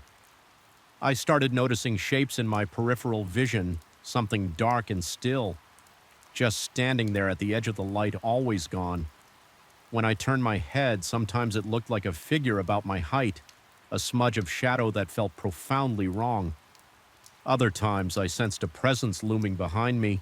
My heart would pound so hard I could hardly breathe. My palms became slick with sweat, and I had to fight the urge to bolt for the kitchen or retreat to my room. The corridor was merciless, demanding attention. Even when I tried to ignore it one night after finishing a late shift, I returned to the house, exhausted, eager for a quick meal before collapsing into bed. Brian's door was closed, but a faint glow leaked from beneath it. He was likely still awake. The rest of the house was dark and silent, except for the incessant groaning of the old pipes. As I crossed the threshold into the corridor, I felt an immediate drop in temperature. My breath came out in short, tense puffs, each exhalation sharpening my senses to a razor's edge. There was a tremor in my arms as though my body was warning me to stay away, yet I forced myself to move forward. Halfway through the corridor, I heard a definitive step behind me, a single deliberate press of wood underfoot. I froze, my pulse throbbing in my temples. The entire corridor felt more confined, like the walls were leaning in slowly. I turned my head, expecting to see Brian, or maybe my own shadow cast strangely, but there was only darkness, a cold, uncanny emptiness that made my stomach twist in knots. I stood there unable to blink until a second footstep echoed. It was close, uncomfortably close, and the air around me grew thick with dread. My lungs burned as I forced myself to breathe. That moment stretched on, taut as a wire about to snap. I felt my knees threaten to buckle, yet some primal instinct commanded me to run. I bolted for the kitchen, nearly crashing into the fridge. My heart hammered like a wild drum, and my fingers fumbled to switch on the overhead light. Even in the fluorescent brightness, my chest was tight. I steadied myself against the counter, swallowing past a desert-dry throat. I was convinced something was still behind me, lingering in the corridor, craving my fear. Over time, the house itself started to feel like a trap. Doors would creak when no one was there. Windows would rattle even on windless nights, and the corridor. Always that corridor seemed alive. I began avoiding midnight snacks or any late-night trips through that space. If I needed water, I would wait until morning. My sleep became restless, haunted by half-formed nightmares of something whispering in my ear, something pressing on my chest when morning came. I was greeted by an oppressive fatigue that followed me throughout the day, making it hard to focus at work. Brian seemed oblivious, or he pretended to be, brushing off my concerns with a dismissive laugh or a pat on my shoulder. Whenever I tried to voice them, my paranoia grew. I started to question my own sanity. Was I conjuring these horrors in my mind? Perhaps my stress levels were too high, or maybe I was experiencing some form of mild hallucination, but the sensations were too real. The goosebumps that crawled up my arms were all too physical, and the racing of my heart felt genuine. Every single time I approached that corridor, I could sense something anticipating me, as though it had learned the rhythm of my life in the house and waited for me to cross its path. One evening, after wrestling with my thoughts, I decided to test myself. I sat at the edge of my bed, watching the corridor through a narrow gap in the door. I wanted to prove that there was nothing there, that the illusions only materialized when my mind was tense. But as I stared into the gloom, I detected movement, a fleeting shift in the darkness, as though the shadows congealed for an instant and then separated. My heart slammed against my ribs, and a tingle of electricity coursed through my limbs. The corridor looked different in that moment, more distorted, as though the floor stretched longer than usual and the walls loomed closer. I nearly called out to Brian, but stopped, recalling how little help it had been before. Instead, I closed my door, locked it, and slumped to the floor. Trembling, my skin was clammy with sweat and my lungs felt tight. A pang of nausea gripped my gut. I kept hearing the memory of that faint sigh and the soft thump of phantom footsteps. It was impossible to rest when I finally crawled into bed. Exhaustion weighed me down, yet fear kept my eyes wide open. The corridor became the epicenter of my anxiety, an ever-present reminder of something intangible but undeniable. Not long after, the nightmares intensified. Some nights I swore I could hear voices just outside my bedroom door, as though muffled shapes were congregating in the corridor, speaking in low, urgent tones. Their presence felt invasive. My tongue would go dry and my body would be seized by a pins and needles sensation that left me momentarily paralyzed. When I finally mustered the courage to open my door, I would find the corridor empty, its floorboards as quiet as a grave. Each time my fear deepened and I started doubting my senses even more. Was it possible that the house itself was feeding on my dread? Eventually, Brian noticed my jumpiness. He asked if I was feeling all right, mentioning I looked like I hadn't slept. I told him indirectly that something was off about the hallway and that I needed a break from the house. He suggested I go for a walk or maybe stay with a friend for a couple of days. I could hear concern in his voice. Yet he never admitted to feeling that same oppression. There was no direct mention from him that he was aware of any presence lurking in the shadows. Whenever he passed me in the corridor, he seemed perfectly calm. I hated that it felt like the house singled me out, like I was the only one who could sense this intangible force that night. I made a decision I would confront it, or at least try to, standing at the doorway of my room. I forced myself to stare down the corridor without blinking. My heart thudded against my chest so violently that I felt the pulse in my throat. I breathed in shallow gasps, fighting the urge to close my eyes. The corridor was dark except for a faint glow from the kitchen lamp at the far end. The distance between me and the kitchen seemed greater than usual, as though the house had stretched itself into some twisted labyrinth with each slow step. The floorboards groaned beneath my feet, and the atmosphere grew heavier. It felt like walking underwater, each movement requiring immense effort. My ears picked up the faintest shuffle behind me, but I refused to look back. Cold sweat trickled down my temples and my vision flickered as anxiety started to overwhelm me. My instincts screamed at me to run back to my room and lock the door. Still, I pressed on, determined to uncover whatever was haunting me around the halfway point. The air pressure changed, my ears popped, and a strange static hiss buzzed in my head. I had the sudden impression that something was leaning in, close, brushing against the back of my neck. An involuntary shudder racked my body, and I nearly stumbled forward. My lungs burned with the effort to maintain composure. That was when I glimpsed it. The distinct silhouette to my right, not a fleeting blur this time, but a solid shape. A humanoid darkness that stood there silent and unmoving. My mouth went bone dry, every muscle in my body screamed at me to flee, but a stubborn part of my mind insisted I hold my ground. I turned my head slowly, heart pounding so loud it felt like a drum in my skull, and finally faced it. The thing was only a few paces away, motionless. I could see no features, no face, just a concentrated void where a person might be. Its presence exuded a strange resonance as though it distorted the air around it, and then in a single heartbeat it was gone. The corridor was once again empty. My breath came ragged and harsh. My vision blurred with terror and adrenaline. My whole body trembled and I backed against the wall, pressing my palms to the cold plaster. I stood there for what felt like ages, trying to steady my breathing and slow the frantic beating of my heart. The realization washed over me. I hadn't imagined this. I truly saw something and it saw me. I retreated to the kitchen, leaning heavily against the counter, heart still hammering my arms. Shook, and every breath felt like I was inhaling shards of glass. I glanced back at the corridor, an ordinary hallway, aged and unassuming, yet I knew it was anything but ordinary. Something was in there, something that fed on the dread it invoked. Brian found me in the kitchen, later eyes wide and face pallid. He asked what was wrong, and I told him as calmly as I could that I had finally seen it. He looked at me with deep concern, suggesting I find help or talk to a professional. He assured me he would give me space to handle it. However, I needed part of me sensed pity in his tone, as if he thought my grip on reality was slipping. I couldn't bring myself to argue.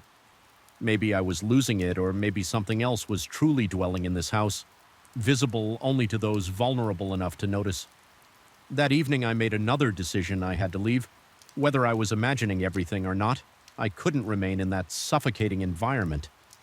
My sanity was fraying with each passing day. I packed as many of my things as I could, ignoring the guilt over leaving Brian.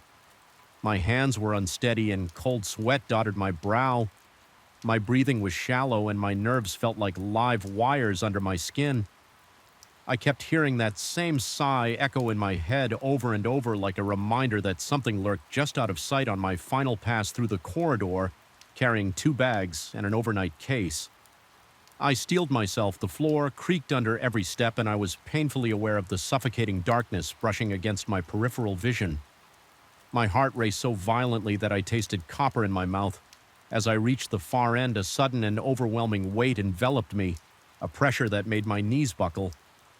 I paused, breath stuck in my throat, convinced that if I turned around I would see it standing just inches from me, perhaps leaning in with that featureless stare, but I didn't turn. I forced my leaden feet to keep moving until I crossed into the kitchen and out the side door. Once outside, I released a shaky breath I didn't realize I'd been holding. The night air felt almost warm compared to the corridor's bone-deep chill. My heart still pounded painfully and my body was coated in a clammy sweat. But I felt a liberation, however brief. There was an eerie sense of being watched through the windows, as though whatever was in the house might be peering at me from behind the curtains. I refused to look back. I got into my car, cranked the ignition, and drove off with my hands gripping the steering wheel so tightly my knuckles turned white.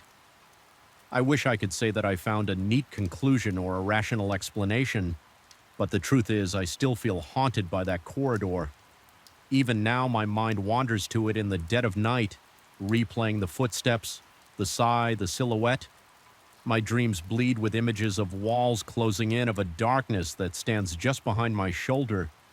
That old house remains as it was unremarkable to most observers, yet teeming with a presence I cannot deny. And part of me wonders if it's out there waiting patiently for someone else to notice its quiet call in the darkness. When the wind blows late at night, I almost hear that sigh again, beckoning me to remember what I left behind, and to fear that it might one day find me again. I remember the first time it happened. The office lights were blazing fluorescent. The LED indicators on the servers glowed steady and calm, and the hum of modern technology filled the room with an oddly soothing undertone. It was the kind of environment that usually reassured me: no dark corners, no flickering shadows, just the well-ordered hum of expensive machines. But that morning, the day everything shifted, I felt an inexplicable tightness in my chest. The moment I entered, something about the air felt heavy, thick, as if charged with a subtle yet palpable energy. My heart began to pound, a quiet but insistent drum, and I couldn't explain why. There was no visible threat. Nonetheless, my mouth went dry and a queasy anxiety bloomed low in my stomach. I work still do, though I question that choice sometimes. In an advanced tech firm, the main office is a large open space with rows of workstations, all of them outfitted with multiple monitors, high-O or desktops, and a tangle of wires snaking under each desk floor. To ceiling windows let in plenty of sunlight, and overhead bright LED panels keep everything illuminated. Day and night, adjacent to this open area is the server room. My domain, a secure climate-controlled chamber filled with racks of state-of-the-art hardware. Normally, I find comfort in the whir of cooling fans and the rhythmic blinking of status lights. It was a predictable routine, the kind of environment where logic and data were supposed to prevail. Yet there was something subtly wrong that morning. As I walked toward the server room, I felt an odd static prickle on my arms, making the hairs stand up. At first, I chalked it up to some weird change in humidity or maybe new hardware giving off an unfamiliar frequency, but deep inside I had an unsettling sense that something else was going on. It was as if the technology around me was listening or alive. In a way I didn't understand, that feeling made my skin clammy and my breath came in shallow gulps. I tried to calm myself, reminding myself that this was a place of science, not superstition. Things escalated later that day. I overheard a couple of colleagues in the break area discussing the upcoming Halloween season. They weren't telling ghost stories exactly, but they exchanged tales about strange occurrences in old houses, half laughing as they teased each other. A moment later, I heard a shrill beep. One of the servers had rebooted without warning. The LED lights throughout the office flickered just once, almost imperceptibly, but enough to make my heart skip a beat. My boss happened to be passing by at that moment, and he looked as startled as I felt. He dismissed it as a minor glitch, perhaps a power surge, and told me to check the system logs. I remember feeling both relieved and unsettled. Relieved because maybe it was just a technical hiccup. Unsettled because a small voice in my mind kept insisting it wasn't so simple. The system log showed no errors, nothing indicated a hardware fault, no evidence of an update that might have triggered a reboot. It was as if the server had decided on its own to momentarily shut down. I felt a jolt of anxiety ripple through me, a hot flush that crawled along my neck. There was something deeply unnerving about equipment acting of its own accord with no explanation. I tried to focus on the practical aspect. Maybe there was a software anomaly or a cooling issue, yet a persistent chill sat at the base of my spine as the weeks went on. These power surges and flickers became a pattern always sparked by any conversation that veered into eerie or superstitious territory. A few coworkers joked that the office was haunted, though they mostly said it with smirks. But jokes became uneasy. Laughter once it became undeniable that these incidents coincided with those particular topics. My boss had me run diagnostics, bring in outside contractors, even swap out some of the power supply units on the servers. Every test result came back. Normal engineers told him there was no plausible reason for the recurring reboots. Meanwhile, I began to notice smaller details that felt impossible to ignore: a subtle static in the air whenever someone mentioned anything about ghosts, curses, or omens. The fine hairs on my arms would lift and the LED panels would dim, then return to full brightness as though exhaling. My own reaction bordered on panic. Each time the phenomenon repeated itself, I grew more tense. My heart would race, the pulse throbbing in my temples. My breathing turned shallow, and I fought back the urge to question my sanity. One late afternoon, I stayed behind to check cabling in the server room. The door closed behind me with a soft hiss, sealing in the whine of fans and the cool climate-controlled air. I tried to concentrate on the wiring, but I couldn't shake the feeling that someone or something was watching me.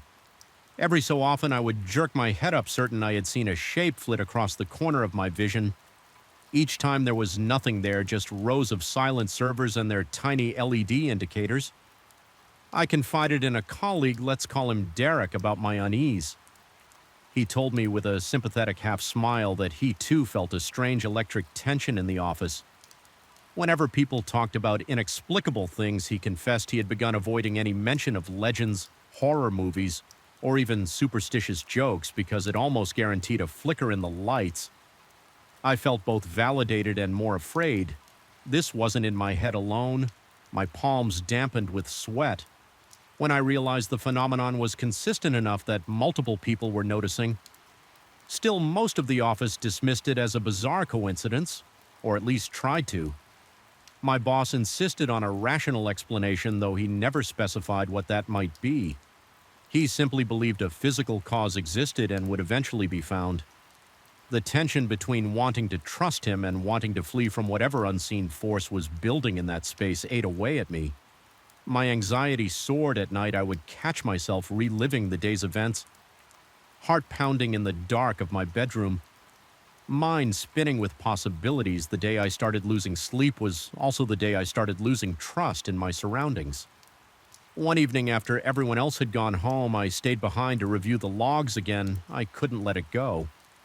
I sat at my desk in that open workspace, illuminated by the cold glow of overhead LEDs. The silence pressed in on me, thick and oppressive. My own breath sounded unnaturally loud, and I could hear the blood pumping in my ears. My heart hammered so forcefully I thought it might burst from my chest. Determined to find some clue, I combed through line after line of timestamps and error messages, and then it happened one by one. The LED panels overhead started to pulse in a slow, rhythmic pattern like a stuttering heartbeat. My computer screen flickered in the reflection of the black monitor. I saw movement behind me, just a suggestion of a silhouette, something small and swift.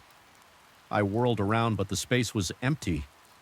My scalp tingled and cold sweat trickled down my temple. The dryness in my mouth was unbearable. I tried to call out, thinking maybe security was behind me, but my voice stuck in my throat. Then out of nowhere, the servers in the next room began to cycle. Up and down, fans spinning faster, then slowing. Almost as if they were breathing. The hum changed pitch, a rising and falling moan that made my stomach twist in fear. I forced myself to approach the server room.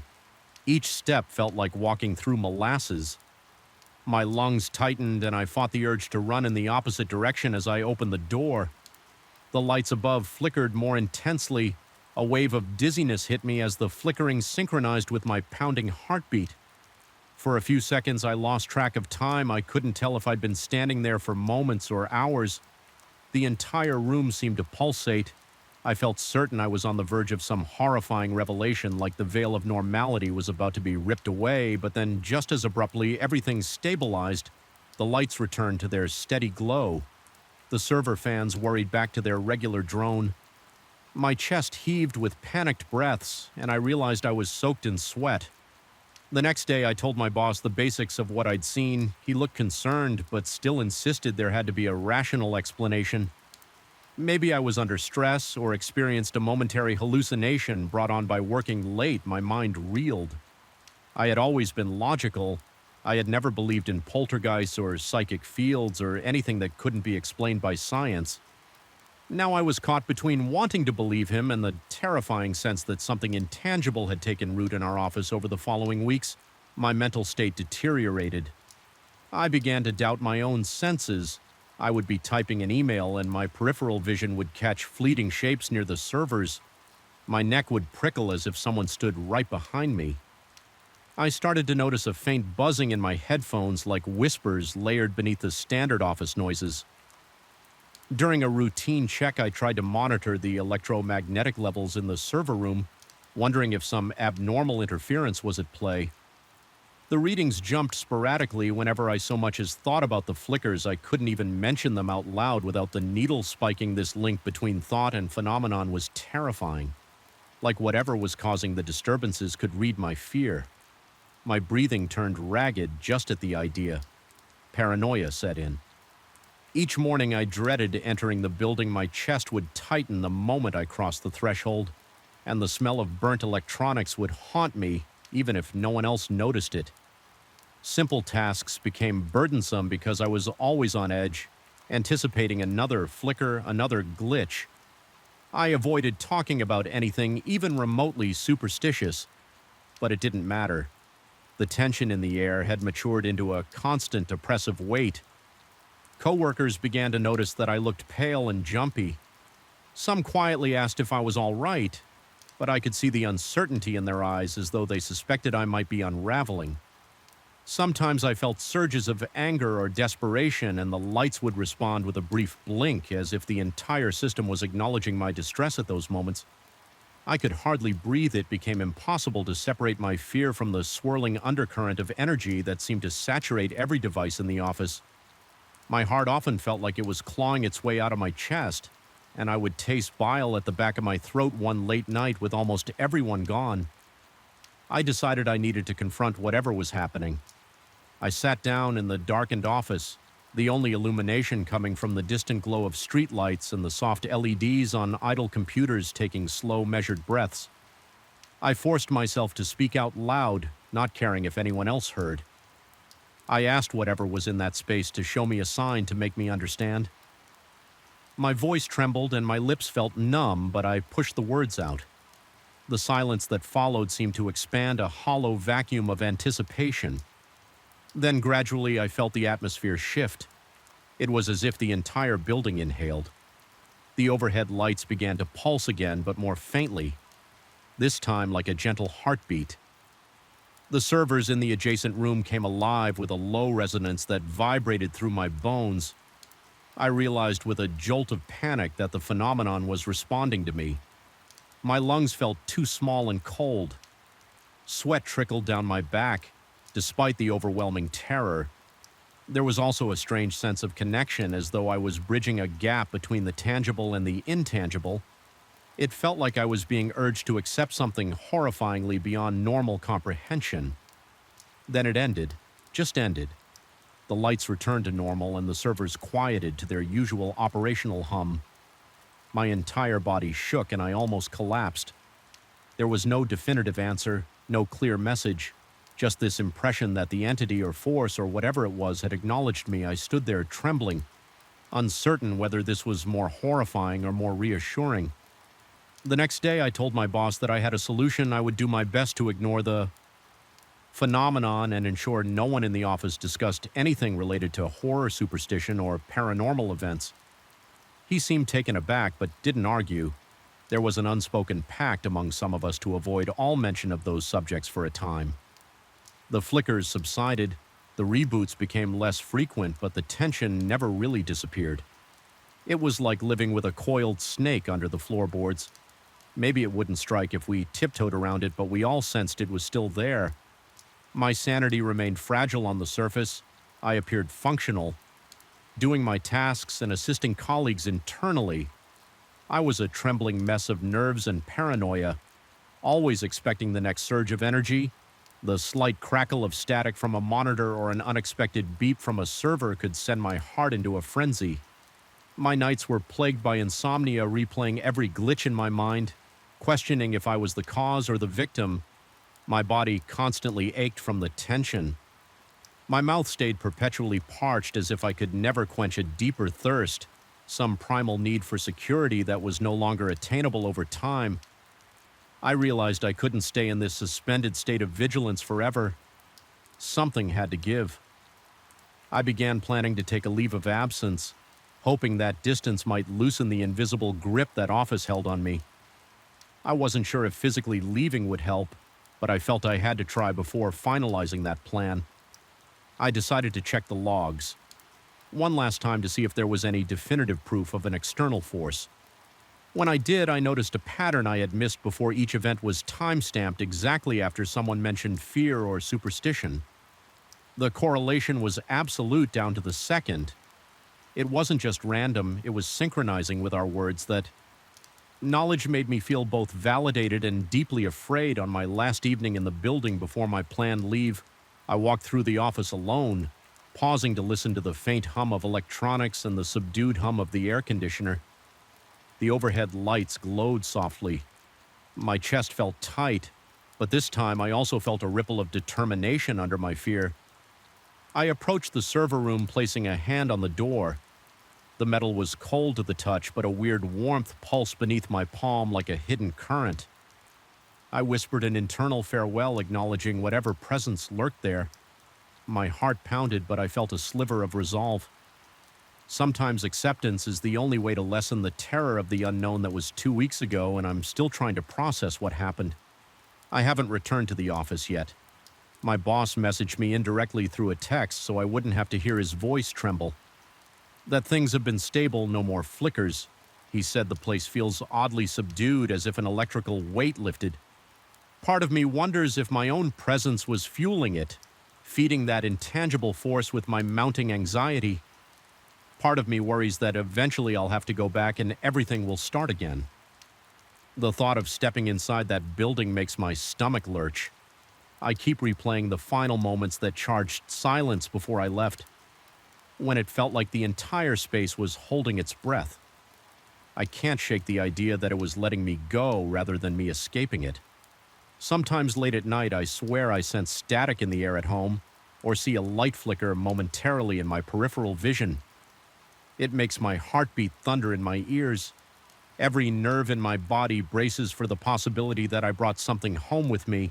I haven't found a neat explanation, no official diagnosis, no scientific justification. All I know is that the office's environment became a mirror of our fears. It thrived on them in its own silent, pulsing way. Whether it's truly gone or simply biding its time, I can't say, but the uneasy truth remains. Some things respond to our minds and our deepest dreads in ways logic can't untangle, and that is perhaps the most terrifying realization of all. That sometimes the more we question, the darker the shadows become. I first felt it in the pit of my stomach, a cold, nauseating twist that turned my normal commute home into a nerve. Rattling gauntlet, it was the sensation of unseen eyes drilling into my back each evening as I crossed the parking lot. I sensed a presence lingering behind me just out of sight. I tried to rationalize it, telling myself it was nothing more than an overactive imagination sparked by a run of late nights and job stress.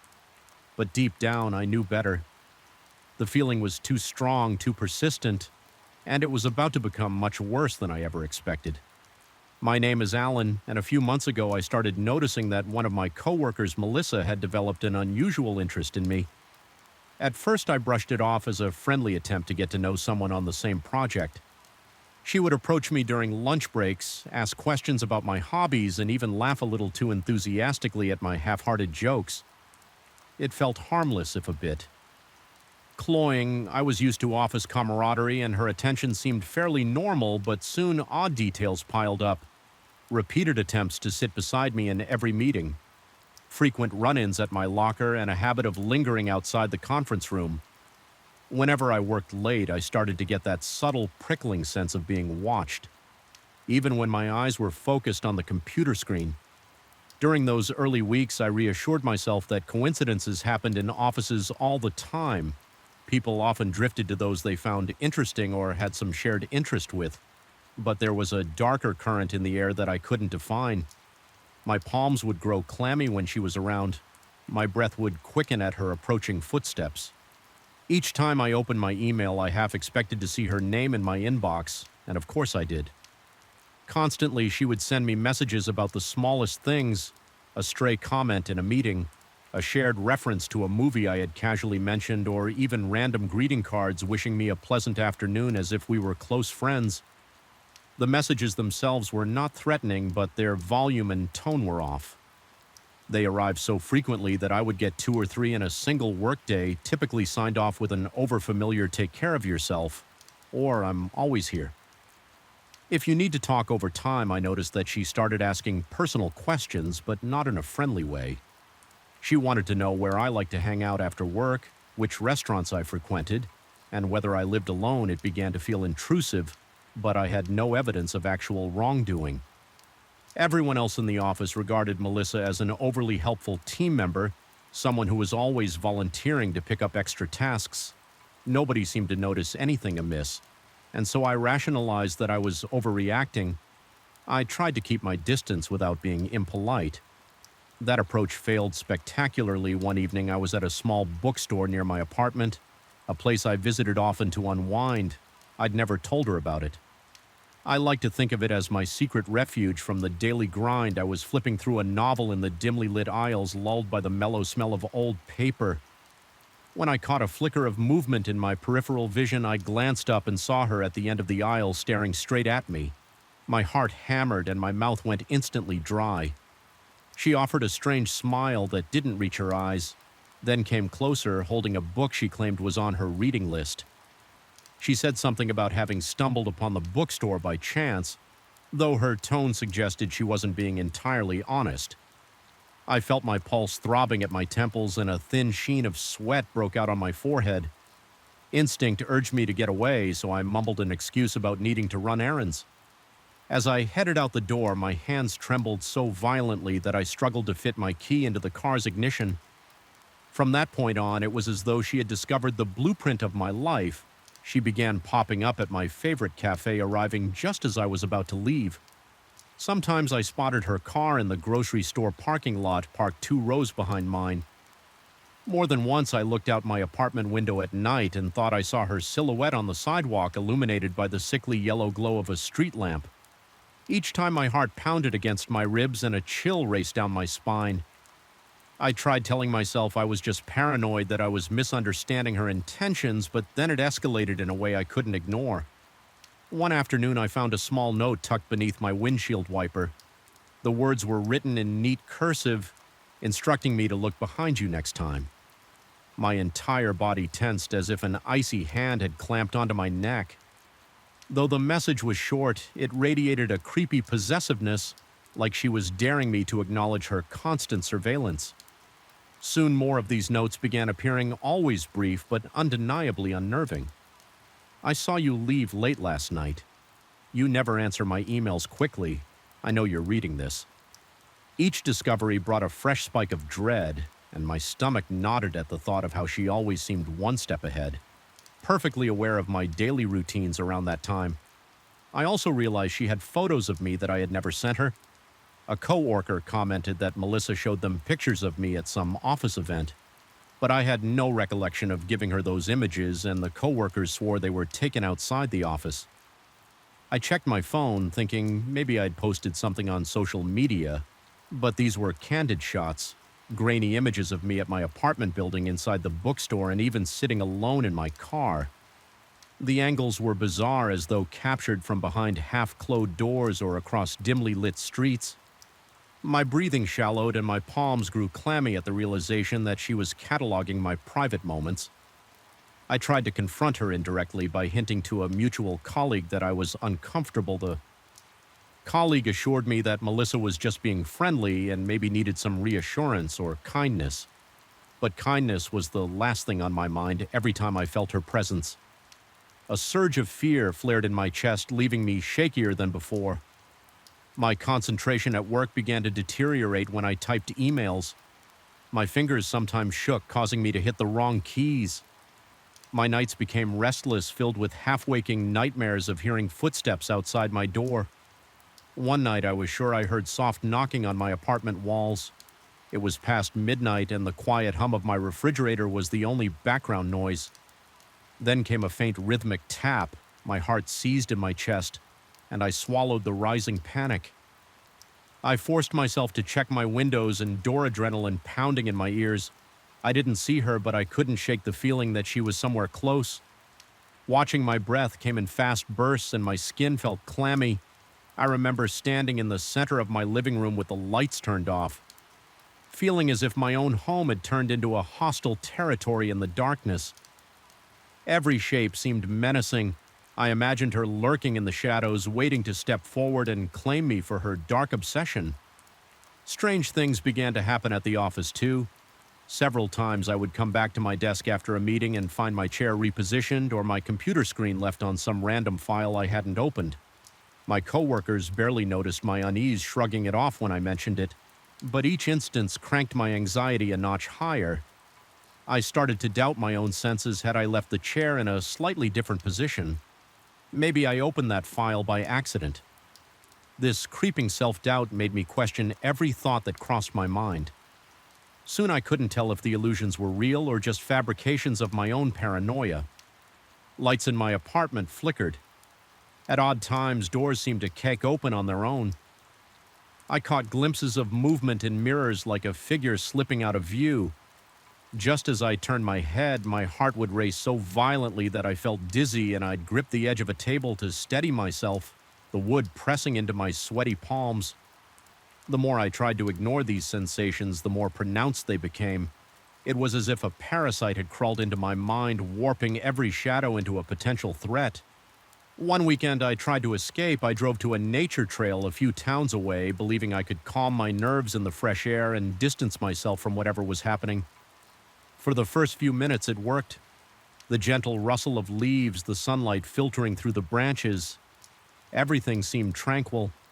Then I heard a twig snapping behind me. My pulse raced and cold sweat formed on my temples. I froze, listening another soft crack. I spun around to see a figure vanish behind a tree. My chest felt like it was being crushed by an invisible vice. I rushed back to my car and my foot pressed so hard on the gas pedal that I almost sped off the dirt road. Even out here I realized I couldn't escape her presence. The fear had followed me when I returned to my apartment. There was a note taped to my door longer than the previous ones. It demanded that I meet her at a small cafe that evening. It threatened to share certain private photos with coworkers. If I refused, my vision blurred for a moment and I had to steady myself against the doorframe. My breathing was shallow and my heart thudded in my chest so loudly I imagined it echoing in the hallway. This had crossed a line into blackmail and I felt dread creeping up my spine. My mind raced with questions. How far would she go? Would she break in while I was gone? Was she capable of actual violence? I knew I couldn't handle this alone. The next day, I confided in a trusted friend describing the situation in hushed, shaky tones. They urged me to file a report or at least contact someone in HR. I did both, albeit hesitantly. HR gave me generic advice about setting boundaries and offered to speak with her if necessary. The police noted my statements but explained they needed clearer evidence of wrongdoing. My friend suggested I stay over at his place for a while. I agreed, stuffing the most important belongings into a duffel bag and leaving my own apartment in a hurry for a week. I slept in my friend's cramped guest room every night, jolting awake to the slightest noise. Even there I had nightmares about her standing at the foot of the bed, her figure silhouetted in the flickering streetlight whispering my name. My friend said I sometimes woke him up with frantic shouts. Though I had no memory of doing so, I was on high alert, and the anxiety was eating away at my sanity. I tried to maintain my routine, going to work and checking in with HR, but the idea of seeing Melissa by the water cooler or worse alone in the hallway made my heart pound uncontrollably. Eventually, the company took the allegations more seriously. She was asked to avoid direct contact with me unless absolutely necessary for work. For a short while, things seemed to calm down, but the tension in the air was still thick, an electrical buzz that set my nerves on edge. Every time I walked past a corridor, I couldn't help but glance over my shoulder. Every ring of my phone filled me with dread. On one particular evening, I stayed late to finish a deadline. The entire office floor was nearly deserted, illuminated by cold fluorescent lights that left large swaths in half-shadow. My eyes itched from hours staring at the screen, and the thick silence was interrupted only by the hum of the air conditioning. I sensed a presence behind me so distinct that the hairs on my neck stood on end. I spun around, half expecting her to be there. Nothing, a wave of relief trickled through me, leaving my muscles slack and trembling. But then, behind the partition, I caught movement. I heard a soft shuffle like a shoe scraping against the carpet. My pulse spiked, and for a few seconds I was too terrified to move. Gathering whatever courage I had left, I crept forward, every step as cautious as if I were crossing a minefield. As I rounded the partition, I saw a shape in the dim corner, someone crouching. My heart battered my ribs and I stifled a gasp. But before I could speak or do anything, the shape darted out of sight, disappearing into a corridor that led to the emergency exit. I stood there uncertain whether to follow. My body felt paralyzed by fear, a cold sweat drenching the back of my shirt. I decided not to pursue. Instead, I packed up my laptop in a frantic rush. My hands shook so badly it took 2 attempts to zip my bag. The entire time I expected to feel a hand clamping onto my shoulder. My breath rasped in my throat and I could taste the metallic tang of panic. I left the office practically sprinting to my car. Once inside, I locked the doors immediately, feeling my heartbeat throb in my ears. I sat there for a moment, drenched in adrenaline, scanning every window and shadow for any sign of movement. Then I started the engine and drove away. I decided that night I had to make a drastic change. I spoke with HR once more, contacted the authorities again, and on the advice of a security consultant began the process of transferring to another city office. My routine changed as well. I altered my driving routes, varied my supermarket runs, and stayed off social media altogether. Paranoia had become a constant companion, but slowly I felt a small measure of safety returning. After a few weeks of careful planning, I officially transferred out. I never saw Melissa again, at least not face to face yet. To this day, I'm haunted by a lingering sense that she never really let me go. Sometimes late at night, I hear a faint tapping on the walls of my new apartment, or I catch sight of a vaguely familiar figure in reflective surfaces. I feel that same oppressive presence in empty hallways, as though I'm still being watched. My heart leaps into my throat each time my palms go slick with sweat, and I can't help but remember every horrifying moment of her fixation. The questions still gnaw at me. What was she truly capable of? Was it all an elaborate stalker's game, or was there something more, something beyond mere obsession? I wish I had a definitive ending to this story, but all I have is the uneasy truth I managed to escape her immediate reach. But I never escaped the fear she planted in my mind. When I lock my door at night, I double-check it, triple-check it, convinced that if I let my guard down for even a moment, I'll find another note or catch a silhouette drifting past my window. That sensation in the pit of my stomach, the cold twist of dread, it never fully went away. And the worst part is that sometimes I'm not sure if I hear her footsteps in the hallway or if it's just the echo of my own terror following me wherever I go. I first realized something was wrong the night the motion-activated lights in my apartment corridor flickered in tandem with my own heartbeat. It was past midnight, and I was just returning from my shift at the supermarket. Those lights always turned on when I passed by. But that evening they blinked and buzzed, creating a staccato effect that made me feel as though I was stepping into some dreadful stage performance. My chest tightened. The air felt thick. Even the silence around me seemed charged with a heavy, menacing energy. Something in me knew the darkness outside my door was no ordinary darkness. It felt watchful and oddly intimate. I remember unlocking my door with shaky hands, the key scraping against metal, sounding louder than it should have, and that was just the beginning of a long, unnerving experience that made me question every previously solid aspect of my existence. I have always been a cautious person by nature, never one to take unnecessary risks. Working as a cashier at a local supermarket seemed low-key enough for my temperament. I liked the routine. Greeting customers, scanning items, making polite small talk, and then moving on to the next person in line.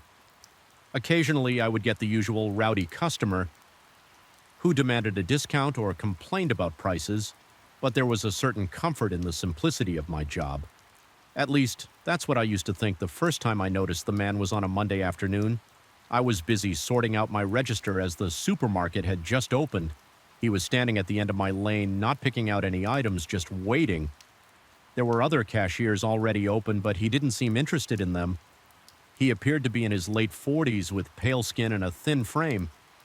His eyes were an unsettling shade of gray, and he stared at me with what I initially perceived as eagerness. I rang him up quickly, noting that he only purchased a small pack of gum and a bottle of water. I tried to dismiss it. People are odd.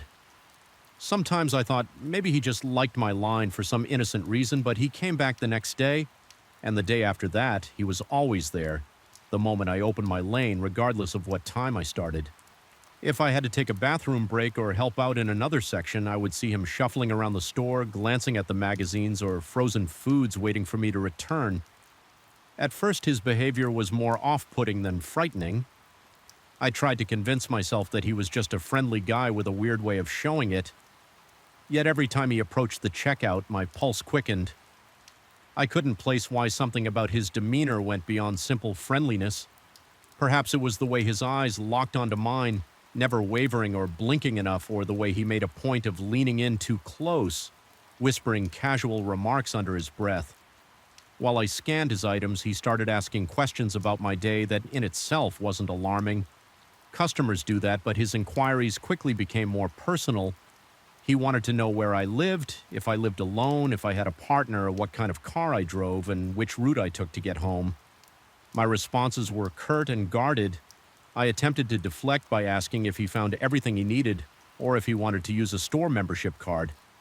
He would smile as though we shared a secret and imply that he didn't need any membership card because he always made sure to come to my line. Specifically, the way he said it with that conspiratorial tone made the hair stand up on the back of my neck one evening. After a particularly long shift, I felt utterly drained. I closed up my register and headed out to the parking lot. The day had been cloudy, and by the time I stepped outside, the night sky looked almost purple. The streetlights cast an eerie glow on the wet asphalt. Then I saw him. He was leaning against the hood of my car, arms crossed as if we were old friends meeting for a late-night chat. My stomach lurched and a wave of cold sweat broke across my forehead. He greeted me by my first name, even though I'd never told him what it was. I recall feeling my legs tremble. My breath got caught in my throat and my vision blurred for a moment, as though reality had decided to tilt, just enough to make me queasy. He began talking about how he had seen me leave the store alone every night and how he worried about me, wanted to make sure I was safe. I couldn't bring myself to meet his gaze. I mumbled an excuse about needing to get home quickly and brushed past him. Opening my car door with unsteady hands, he stood there without moving an inch. His stare drilling into me the moment I got in my car, I locked the doors and drove off. Glancing in my rearview mirror the whole time, he stayed in the same spot, watching me until I turned out of the lot. Over the next few days, my sense of dread intensified. It became apparent that he wasn't just a pushy customer. He was actively tracking my schedule. No matter what shift I took, he'd show up within minutes of me opening my register. If I tried to switch lanes or run a quick errand away from the checkout, I'd see him skulking in some corner pretending to look at canned goods or reading nutritional information on the back of a cereal box. I told my supervisor I was feeling uncomfortable with a particular customer's attention. She suggested I change shifts to avoid him, which I eventually did, but it didn't help for long. A few days after changing to a later shift, I caught a glimpse of him through the glass doors. Just standing there, he walked inside the moment he saw me start to ring up customers. My mental state deteriorated at night. I found it difficult to sleep. I'd lie in bed, heart pounding so loudly that my eardrums throbbed.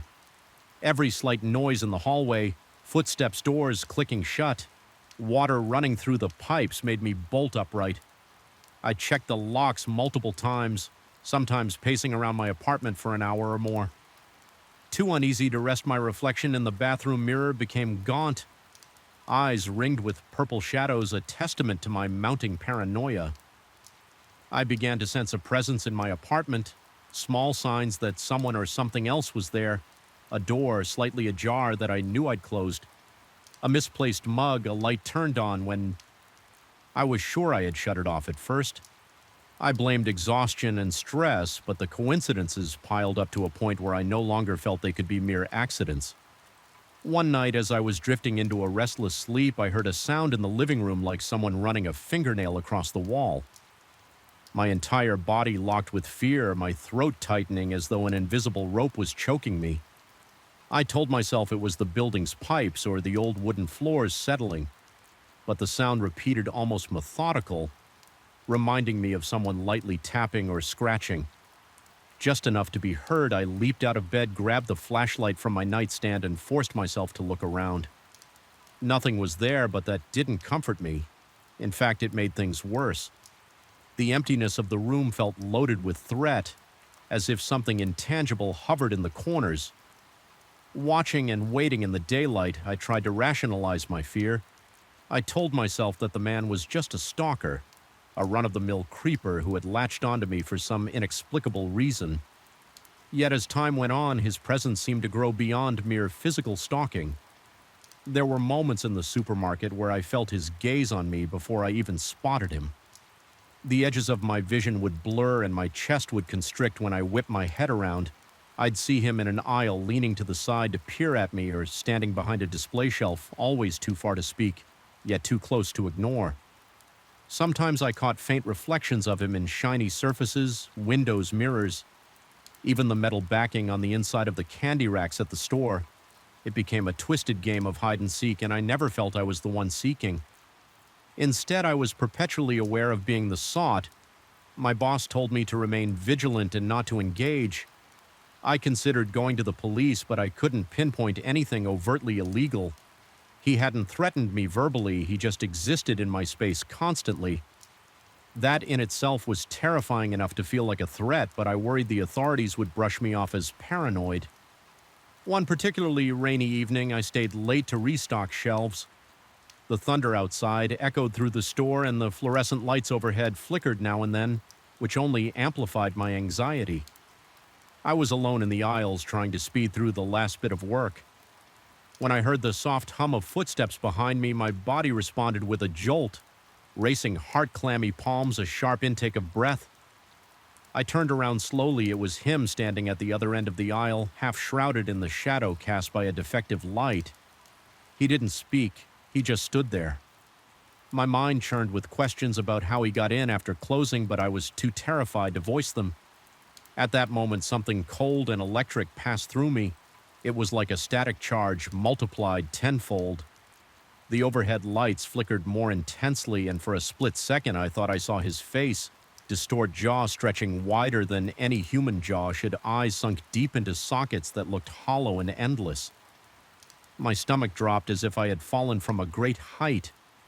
When the light stabilized, his face seemed normal again, but I couldn't shake the feeling that I had glimpsed something beyond normal human expression. I thought I might be losing my mind. I backed away. Slowly, feeling the sting of tears I refused to let fall. My body was torn between wanting to run or freeze somehow. My survival instinct kicked in just enough for me to force my legs to move. I half walked, half ran toward the employee exit.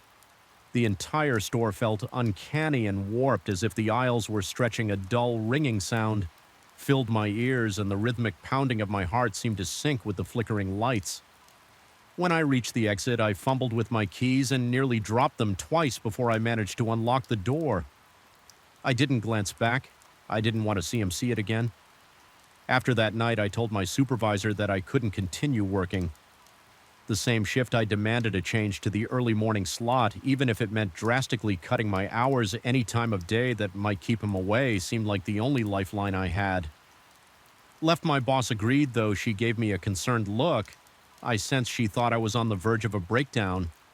My first morning shift passed without incident. I began to believe maybe I'd evaded him, that he wouldn't show up at 5 in the morning just to stand in my lane. Then toward the end of my second morning shift, as the sun was fully up, I noticed something pinned to the windshield of my car. It was a small note with a scribbled message telling me it was nice to see me bright and early. My hands shook. My throat went dry. I scanned the parking lot, but I saw no sign of him. However, my relief was short-lived, because that sense of being watched came roaring back, a prickling across my skin that made me feel both cold and feverish. At the same time, things escalated further when I began finding footprints outside my apartment door, a single set of wet shoe prints that stopped right at my entrance. Some days I heard quiet shuffling near the door when I was inside. When I looked through the peephole, no one was there, but I could sense a presence just out of view. My paranoia spiked to unbearable levels. I started second-guessing everything. The reliability of my senses, the possibility that I was conjuring these things out of intense anxiety. Yet the unshakable feeling of external menace was real enough to keep me up at night. I started sleeping with a chair jammed under the door handle and a flashlight clutched in one hand.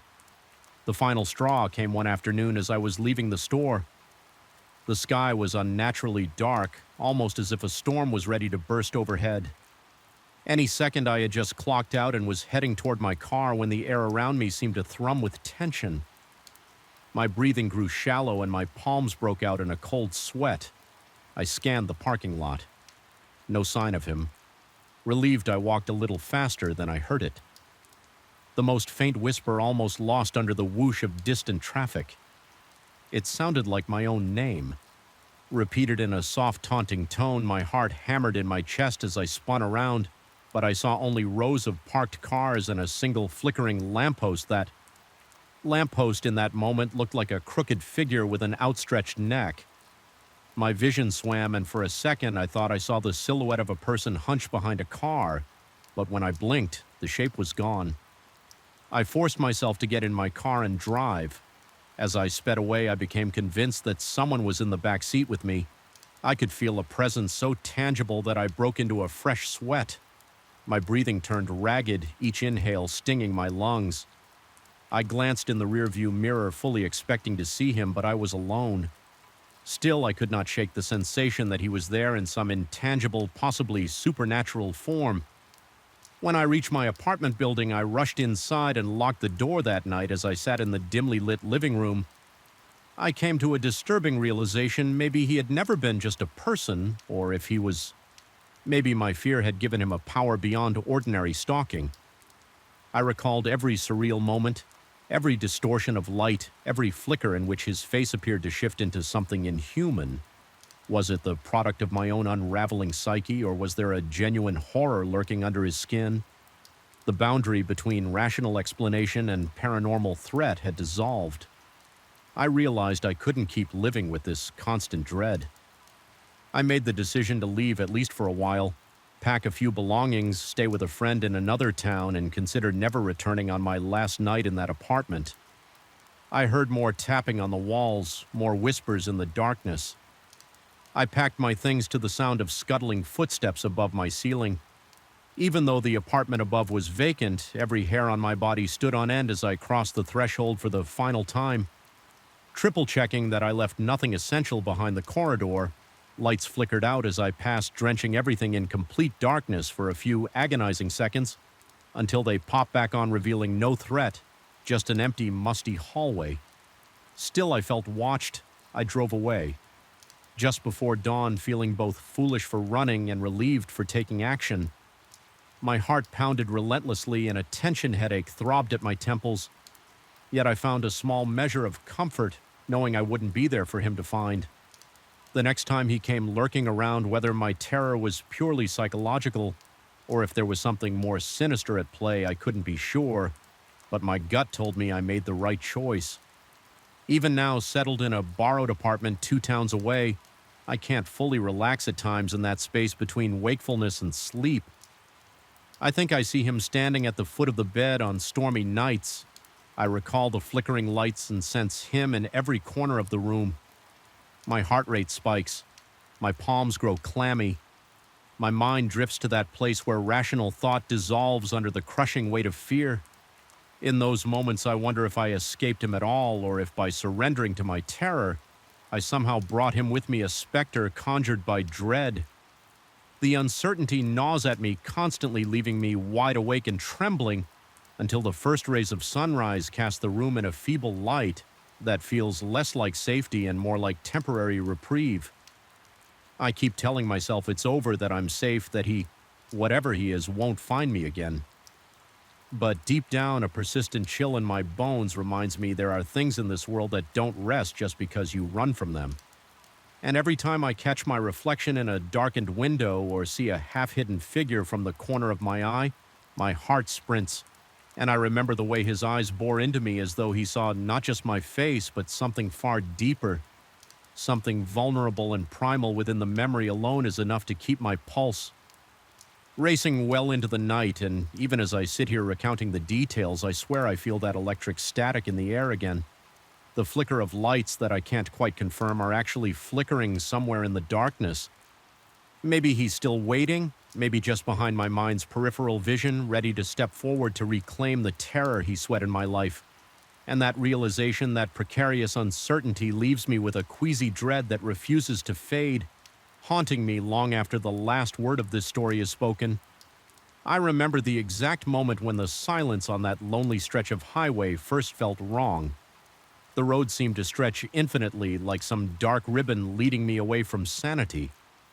My shift at the hospital had been brutal. 14 hours tending to people on the brink, their moans echoing in sterile hallways while fluorescent lights hummed with that sickly buzz by the time I signed out. Exhaustion weighed on my shoulders like a lead vest.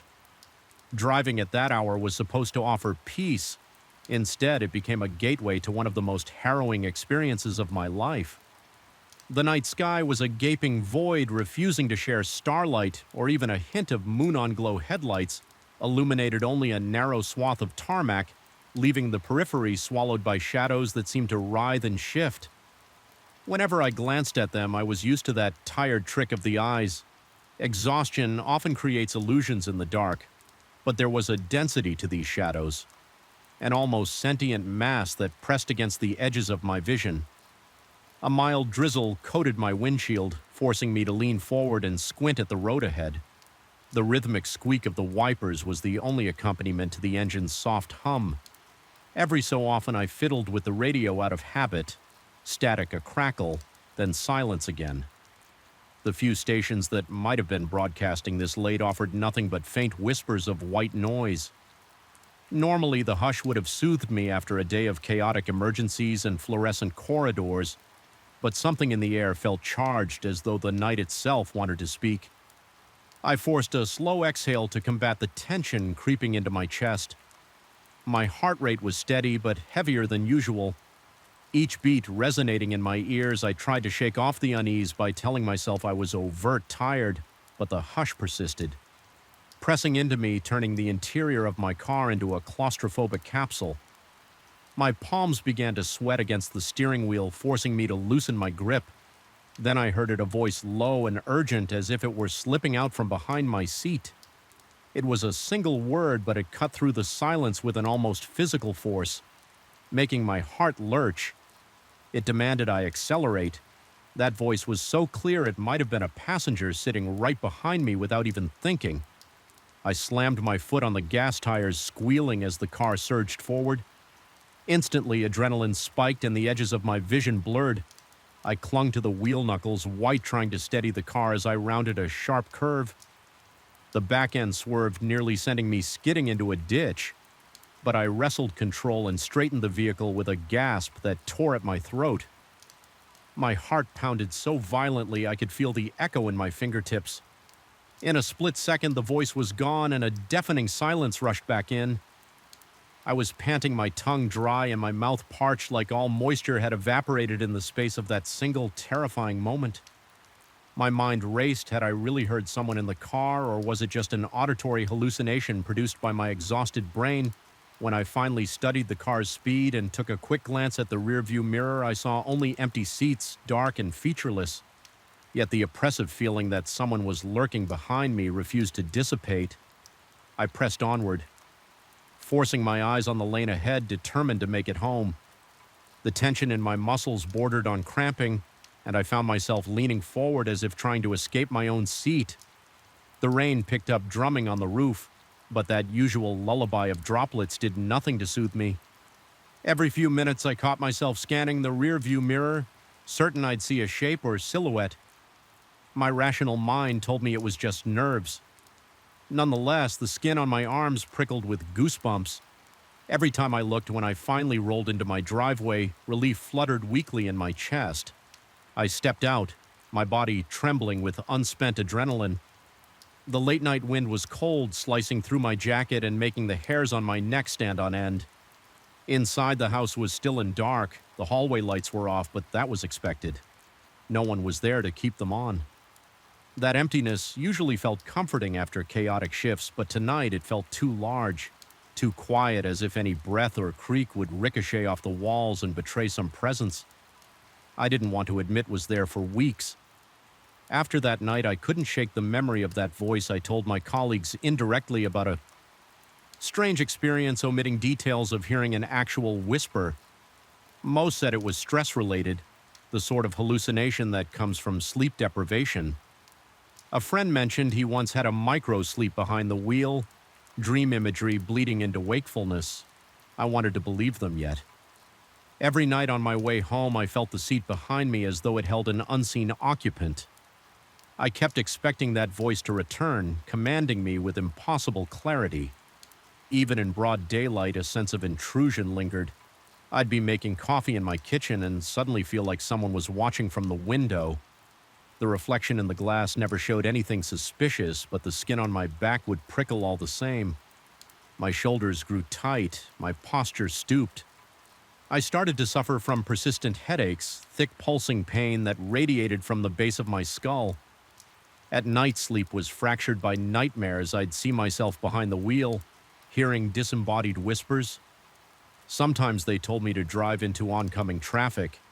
Other times, they simply repeated my name over and over until I woke up drenched in sweat. Gasping for air, things escalated slowly, almost imperceptibly at first. One night driving home under a pale moonlight, finally the sky decided to show me some illumination. I thought I felt a shift in the car's weight as though someone in the back seat had moved from left to right. My heart pounded so hard it hurt. I flicked on the overhead light, nearly swerving in my panic. The back seat was still empty, but the uneasy heaviness remained. Over the following days, I noticed an odd smell in the car. It was faint but unpleasant, like singed hair or rotting leaves. No amount of air freshener or driving with the windows down could chase it away. Then the radio started acting up on certain drives.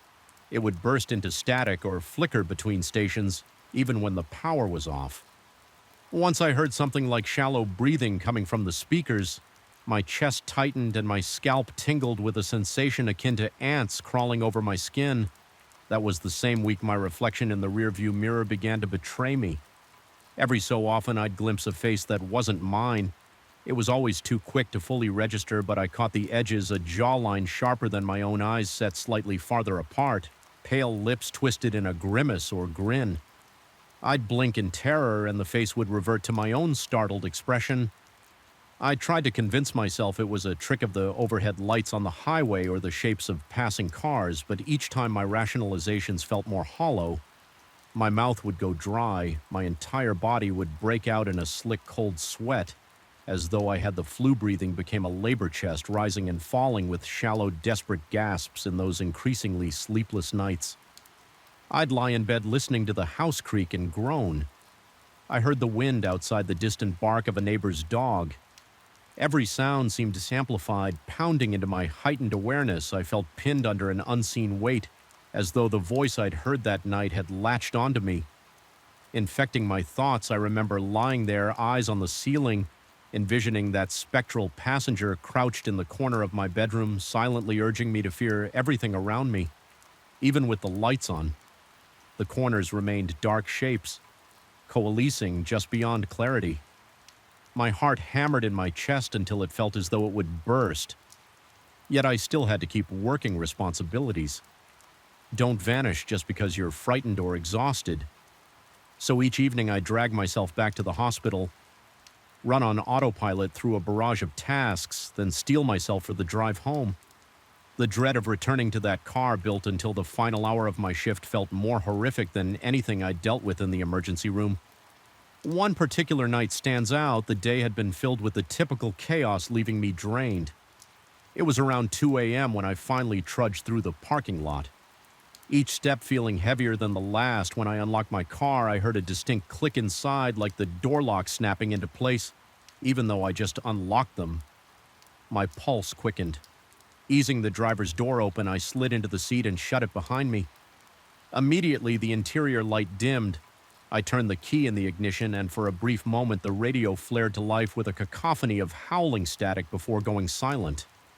I settled my hands on the wheel, forcing my breath to slow my chest. Felt tight, as if an invisible vice was closing around my ribs. I tried to ignore the oppressive hush inside the car, switching on the headlights and creeping out of the lot. For the first 20 minutes, the drive was uneventful, the road devoid of traffic. I allowed myself to relax marginally, though my shoulders remained stiff. Then out of nowhere, the smell hit me, a pungent, acrid odor like burnt plastic. My eyes watered, my nostrils flared as my stomach churned.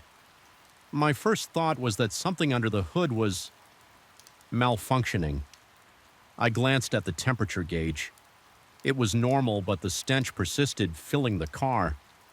My heart hammered. I felt a sensation of movement behind me again with a trembling hand. I adjusted the rear-view mirror. My breath caught in my throat. Someone was in the back seat, not a distinct figure, but a shape, darker than the surrounding darkness. My eyes must have lingered a second too long because the car drifted onto the rumble strip. The roar of the tires on the uneven pavement jolted me back by the time I looked again. The seat was empty, though the burning plastic remained. My chest tightened with panic. Cold sweats licked my forehead. My arms felt weak, and I nearly fumbled the wheel. Then that same low voice that haunted me weeks before seemed to press against my ear. It wasn't an audible whisper this time, more a guttural presence in my thoughts urging me to speed up to abandon control. My foot hovered over the gas pedal, threatening to obey. I fought it, my mind swirling with images of the car spinning off the road or colliding with a guardrail. A wave of anger rose in me. Why was I letting this intangible thing push me around? I managed to keep my foot steady, refusing the silent demand to floor the accelerator. My lungs burned from shallow breathing. Every second felt loaded with the possibility of another intrusion. The voice, or the presence, or whatever it was, seemed to flicker in and out of my consciousness. Adrenaline spiked with every flicker, but I refused to give in. I forced my eyes to the road, ignoring the mirror, ignoring the sense of being watched. I recalled a grounding technique someone at work once mentioned: focus on the immediate senses. I took stock of the smell of my own sweat, the leather of the steering wheel under my fingers, the hum of the engine slowly. My panic receded enough to let me think clearly. When I finally pulled into my driveway, I slammed the car into park, cut the engine, and leaped out. Letting the door swing shut behind me, my breath came in ragged gulps. The entire drive from hospital to home had felt like a balancing act between life and madness. I staggered to the front door, half expecting the porch light to flicker off or the lock to resist my key, but everything was normal. Once inside, I flipped every switch, bathing the hallway in a harsh, comforting glow. I couldn't stand darkness. Not anymore. For hours, I paced the living room, too wired to sleep, too shaken to sit still. My reflection in the window looked hollow-eyed, as if I'd aged a decade. In a few weeks, I couldn't keep living like this, consumed by fear. Every time I got behind the wheel, part of me wondered if I should just quit my job, but that wasn't practical. Another part worried that I was losing my grip on reality. Was it stress, a psychotic break, or was there really something malevolent clinging to me? Eventually, I decided to confront it directly in my own way. I set aside the next day to thoroughly clean my car inside and out. I vacuumed every inch, scrubbed the seats, wiped down the windows, and sprayed disinfectant until the chemical smell overpowered everything else. I performed these tasks almost ritualistically, as though purging the vehicle of whatever darkness had nestled there. I even played music on my phone while I worked, hoping the lively tunes would drive away the oppressive silence. That evening, I approached my commute with tense determination. My heart pounded painfully, but I was resolute. I started the engine and let it idle while I took deep breaths as I pulled onto the road. A sense of unease enveloped me, but I felt a faint glimmer of something else. Maybe defiance. The drive stretched on each mile, seeming to test my resolve when the radio flickered with a whisper of static. I turned it off when the smell threatened to creep into the vents. I rolled the windows down, letting the cold air sting my face, and when the sense of presence in the back seat surged, I refused to meet it in the mirror, keeping my gaze locked on the road somewhere along that route. An odd clarity arrived. It was like a switch flipping in my brain. I recognized that my fear fed this thing. Whether it was external or a product of my own fragmented psyche, the more terror I released, the stronger it became. So I focused on slow rhythmic breathing, telling myself that supernatural or psychological, it had no right to control me. My heart was pounding, but there was a new steadiness in my hands. By the time I reached the final bend near my home, I realized my breathing was almost normal. Though beads of sweat still lined my brow, I felt more in control than I had in weeks. I still expected a whisper, a flicker in the rear view, but it never came. The air felt thick, but the stench was gone. The oppressive weight in the car seemed to have lifted, leaving behind only the faint hum of the engine and the quiet rustle of wind through the window crack. When I parked in my driveway, the silence of the night was still unsettling, but it no longer felt like a threat. My chest still fluttered with residual adrenaline, yet I sensed something had shifted. Whether I had banished a genuine dark force or simply conquered my own mind, I wasn't sure. All I knew was that I had faced it, refused to be its puppet. As I stepped out of the car, I took in a shaky gulp of the cool air and let the tension uncoil from my muscles. Since then, I've continued my late shifts driving that same deserted road. I can't say everything feels normal. There are times when I catch a fleeting shape in the corner of my mirror or sense an unsettling hush behind me, but the voice no longer commands me the presence. If it remains, now finds me harder prey. Sometimes I question if the entire ordeal was a manifestation of my own overworked, anxious mind, or if something truly unearthly latched onto my weariness that night. Either way, I carry that memory like a scar, a reminder of how thin the boundary between reality and nightmare can become. Even now, as I turn the key in the ignition after a grueling shift, I take a moment to steady myself. My heart inevitably thuds a little faster. My palms dampen on the steering wheel and the hair on the back of my neck prickles with that ancestral fear of the unseen. But I draw in a breath, release it slowly, and pull onto the road. When the silence grows too heavy, I remind myself that I've already stared into the darkness and emerged shaken but unbroken. The night still has secrets, but it no longer has me. I still remember the very first instant I sensed that subtle but unmistakable chill along the narrow rural road. It wasn't the kind of cold one feels from a sudden draft or the night air. It crawled under my skin and clung to my thoughts, an almost tangible presence that made my breath hitch when I recall that moment. Now I'm convinced it marked the threshold between my ordinary life and something far darker, something that defies reason. Even now thinking about it sets my heart racing and I can practically feel the hairs on my arms standing on end. I walk that back road most weekends. It starts just a few miles from my house, winding through fields and patches of woods before looping around a wide meadow during the day. It's a peaceful place. Big sky, the earthy scent of tilled soil, the distant sound of crows calling. I've always found it calming to wander there, letting my mind drift away from work stress. But after the night I saw those lights, everything changed now. Even the thought of returning to that spot makes my breath quicken. My chest tightens at the memory of the way the air felt wrong and how my heart pounded so loudly I was sure it would echo through the quiet countryside I'd gone for a late evening stroll. Something I often did when insomnia kept me awake. I like the hush of nighttime when the stars burn bright and the world settles into a slower rhythm. The moon was only a slim crescent that night, barely illuminating my surroundings. The soft crunch of gravel under my sneakers and the brush of the occasional night breeze against the leaves were the only sounds I remember trying to focus on my breathing.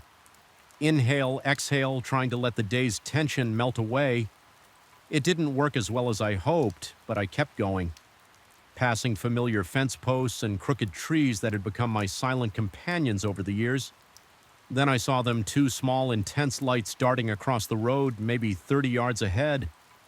At first I thought they were reflections, headlights from a distant car or the faint glimmer of fireflies, but they moved too deliberately, too quickly, gliding as though they were alive. I stopped walking, my footsteps grinding to a halt in the gravel. My pulse hammered in my throat and I could taste something metallic on my tongue as I swallowed. The lights hovered a few inches above the ground, crossing from one side of the road to the other in a fluid motion. I couldn't make out any shape around them, no outline of an animal, person, or machinery. Just 2 points of brilliant white that sliced through the darkness as if they were charged with some strange energy. My instincts told me to turn around to head back home. I was no stranger to caution, and fear was already tightening my chest, but curiosity pushed me onward. The next few steps I took felt reluctant, as though my own body warred against me for venturing closer. Halfway to where I had spotted the lights, they simply vanished. No flicker or dimming one moment. They were there the next, they were gone. The night around me was suddenly too quiet, as though the world had hit a pause button. I strained my ears for any sign of life, an owl hooting a breeze rustling the branches, but there was nothing that was... When the cold set in, it spread from the center of that spot outward like an invisible boundary. The hair on my arm stood up and I felt goosebumps prickle along my neck. My breath came out in a shaky exhalation visible in the air. Even though it was late spring and nowhere near freezing, I can't fully describe how unnatural it felt. It was as though the temperature dropped from mild to wintry in just a few seconds. My hands started to tremble and I clenched them into fists, trying to steady myself. I could feel my heartbeat pounding like a drum reverberating in my ears.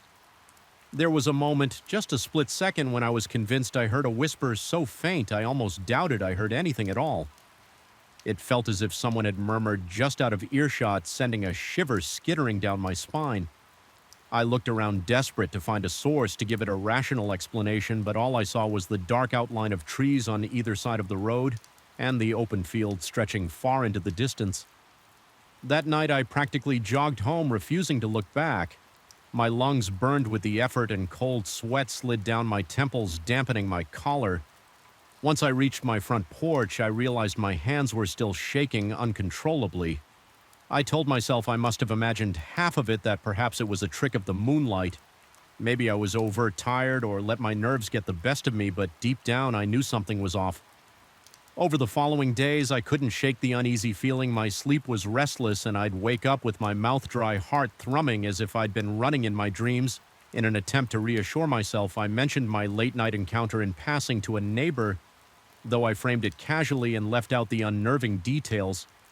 The neighbors simply shook their head, said they'd never seen anything like it, and suggested it might have been a reflection from some new farm equipment. I didn't press the matter. Something about describing the experience in detail felt like I'd be opening a door I wasn't ready to face, but I couldn't resist the pull of that rural stretch. And the following weekend, I decided to walk it again, this time right before sunset, so I wouldn't be in complete darkness as I approached the spot where the lights had appeared. My heart began to race. The sky still had remnants of orange and pink along the horizon, and I could see enough to avoid tripping on loose stones. However, the closer I got, the more I noticed a kind of hush descending over the area. The evening chatter of birds seemed muted, and the wind that ruffled my hair just moments before felt oddly distant. I swallowed hard, tasting that familiar metallic tang on my tongue again. My breath grew shallow, a new wave of anxiety twisting in my stomach. I lingered there, scanning the ditch on both sides of the road. Everything looked normal. There was a drainage channel, a few patches of wildflowers, and old wooden fence posts leaning at precarious angles. Yet the tension in the air was palpable. It felt like standing on the threshold of a room where something lurks just behind the door. I was jumpy. Even the sound of a twig snapping under my shoe made me flinch. I half expected the lights to reappear, but that didn't happen. Instead, I felt this pervasive sense of being watched. It was almost oppressive. A sensation that made every muscle in my back tighten until I had to force my shoulders to relax. I left that evening before the last traces of sunlight disappeared, feeling uneasy and more confused than before. The following days, I couldn't stop thinking about that place. It was as though a part of me was trapped there, replaying the memory of those hovering lights in the unnatural cold. My appetite diminished, and I found my thoughts drifting at work, my hands trembling whenever I recalled the sensation of that quiet. I questioned my sanity more than once. Was I having some stress-induced hallucination? Was it possible for an overworked mind to create such vivid experiences? Eventually, I resolved to go back at night again, mostly to prove to myself that I was capable of walking that road without freaking out. I chose a Friday evening, telling myself that if it all went wrong, at least I wouldn't have to function at work the next morning. The moon was fuller this time, providing a bit more light, but it also created long, eerie shadows that stretched across the dirt like dark fingers. My breathing was shallow, and I noticed my palms were damp inside my jacket pockets. I tried to pace myself and keep calm, but with every step, my pulse escalated. Halfway along the route, the tension rose. My ears began picking up indistinct sounds. Maybe just the wind and the grass, maybe something else. My mouth went dry and I had to swallow repeatedly to keep saliva in my throat. The air felt thick as though I was walking through an unseen web. Each footstep sounded too loud, echoing around me in the hush of the surrounding fields. In the distance, I could make out the silhouette of an old barn. I'd passed it countless times without giving it a second thought, but tonight it loomed like a monolith, a silent witness to my discomfort when I finally reached that familiar stretch. My legs felt weak, and I had to fight the urge to run. The road looked the same, but there was a wrongness hanging over it that made the hair at the nape of my neck prickle.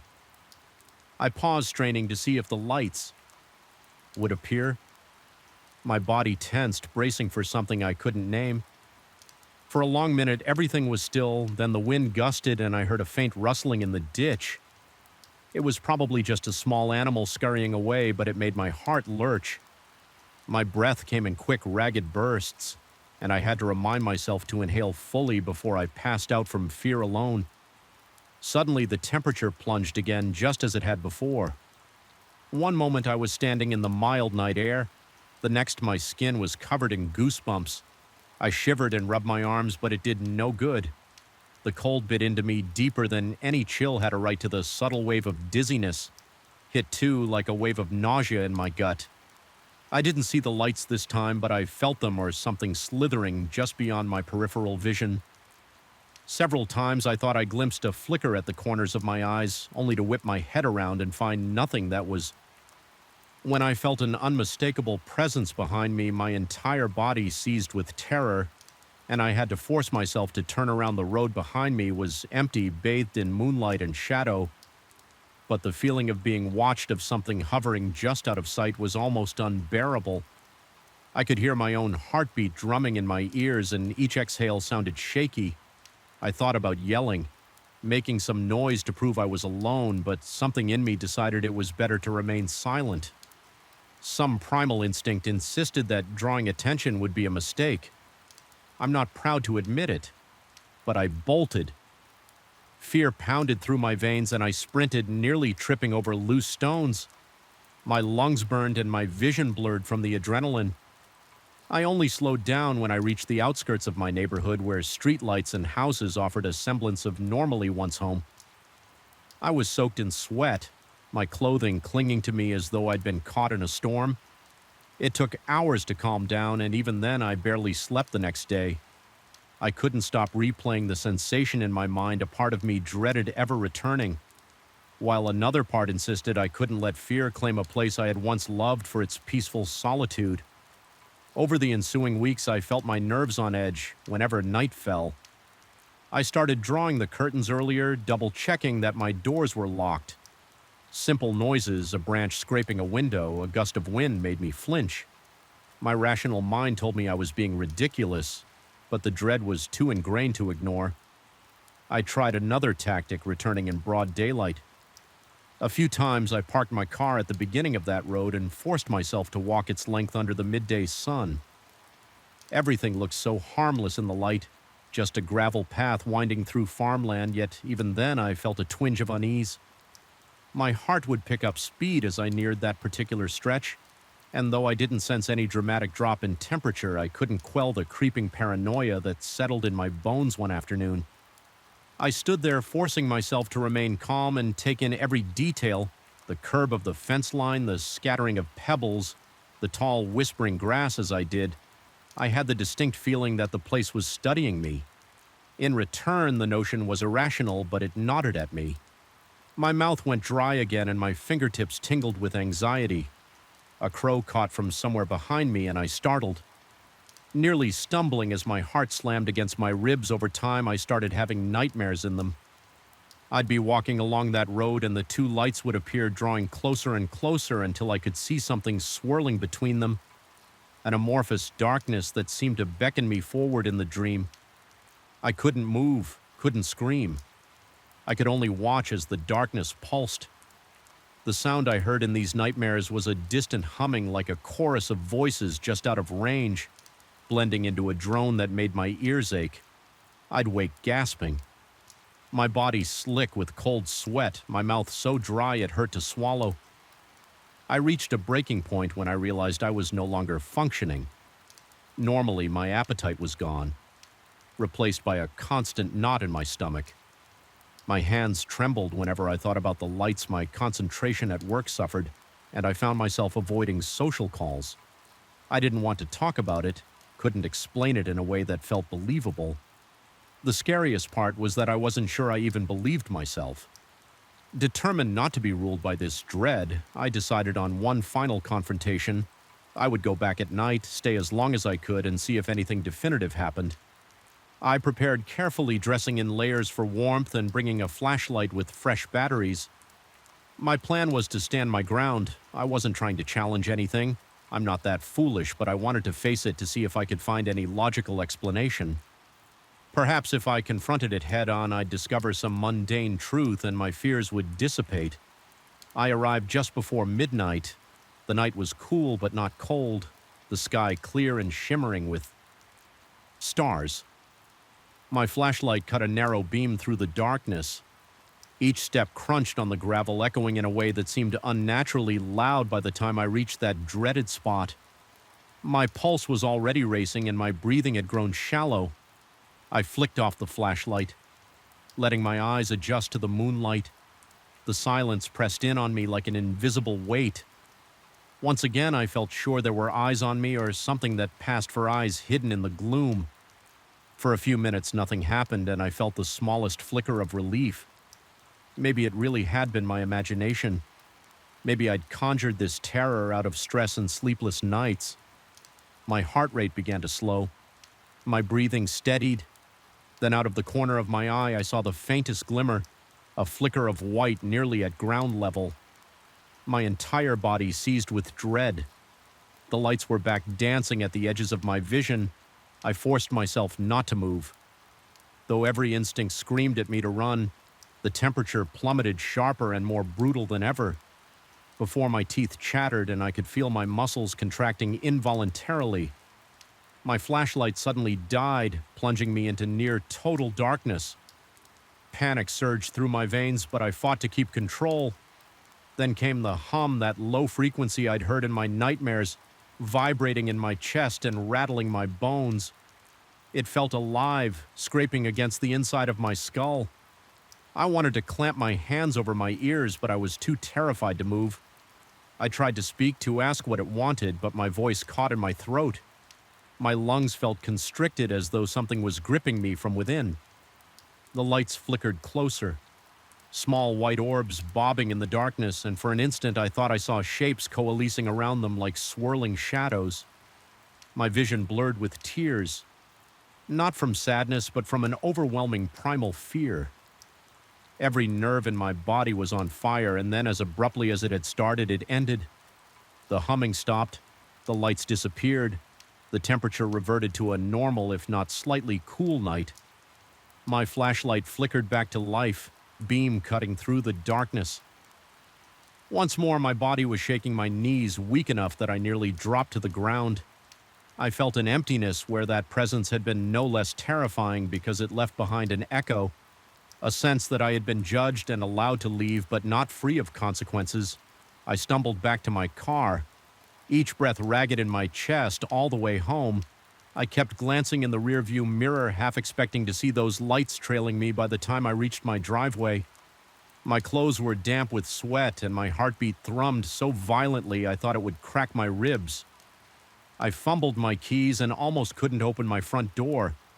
Once I was inside, I leaned against the wall, letting out a shuddering breath I'd been holding since it began. I don't know exactly what lurks out there, but I'm certain it's something beyond my understanding. The road hasn't changed on a map. It's still just a simple dirt path winding through farmland, but when I recall the feeling of that presence, the hum that resonated inside me, I'm convinced there are pockets of our world that defy logic, places where reality thins and something else bleeds through. I don't walk there at night anymore. I've promised myself I won't be that foolhardy again. Sometimes during the day, I'll catch a glimpse of it in my peripheral vision. 2 faint lights gone in a blink, and the air around me will feel colder, pressing a reminder into my bones. People often say the unknown is the scariest thing of all, and I agree wholeheartedly. Whatever it is that hovers along that lonely stretch of rural road, I have no desire to understand it anymore. My sanity clings to the idea that I made it out, that I can choose not to go back. Yet a part of me worries that I'll never truly escape, because even here in the safety of my home late at night, when I close my eyes, I still see those lights dancing in the darkness, hear that low hum beneath my own heartbeat, and feel the cold emptiness stretch its fingers around my mind, and I know beyond any doubt that it's waiting for me, patient and quiet, in the place where the warmth of day fades and the chill of something far more sinister takes hold. To the night I first set foot in that building, I felt as if every shadow had eyes. The dim corridor, lights flickered against the polished floors, casting reflections that rippled like dark water. An uncanny chill enveloped me, and it wasn't just the air conditioning. Something felt tangibly wrong. My heart pounded with the unfamiliar pressure of stepping into a place that seemed to resent my presence. Little did I know that first wave of unease was just the beginning. I took this late-night cleaning shift because I needed the extra money.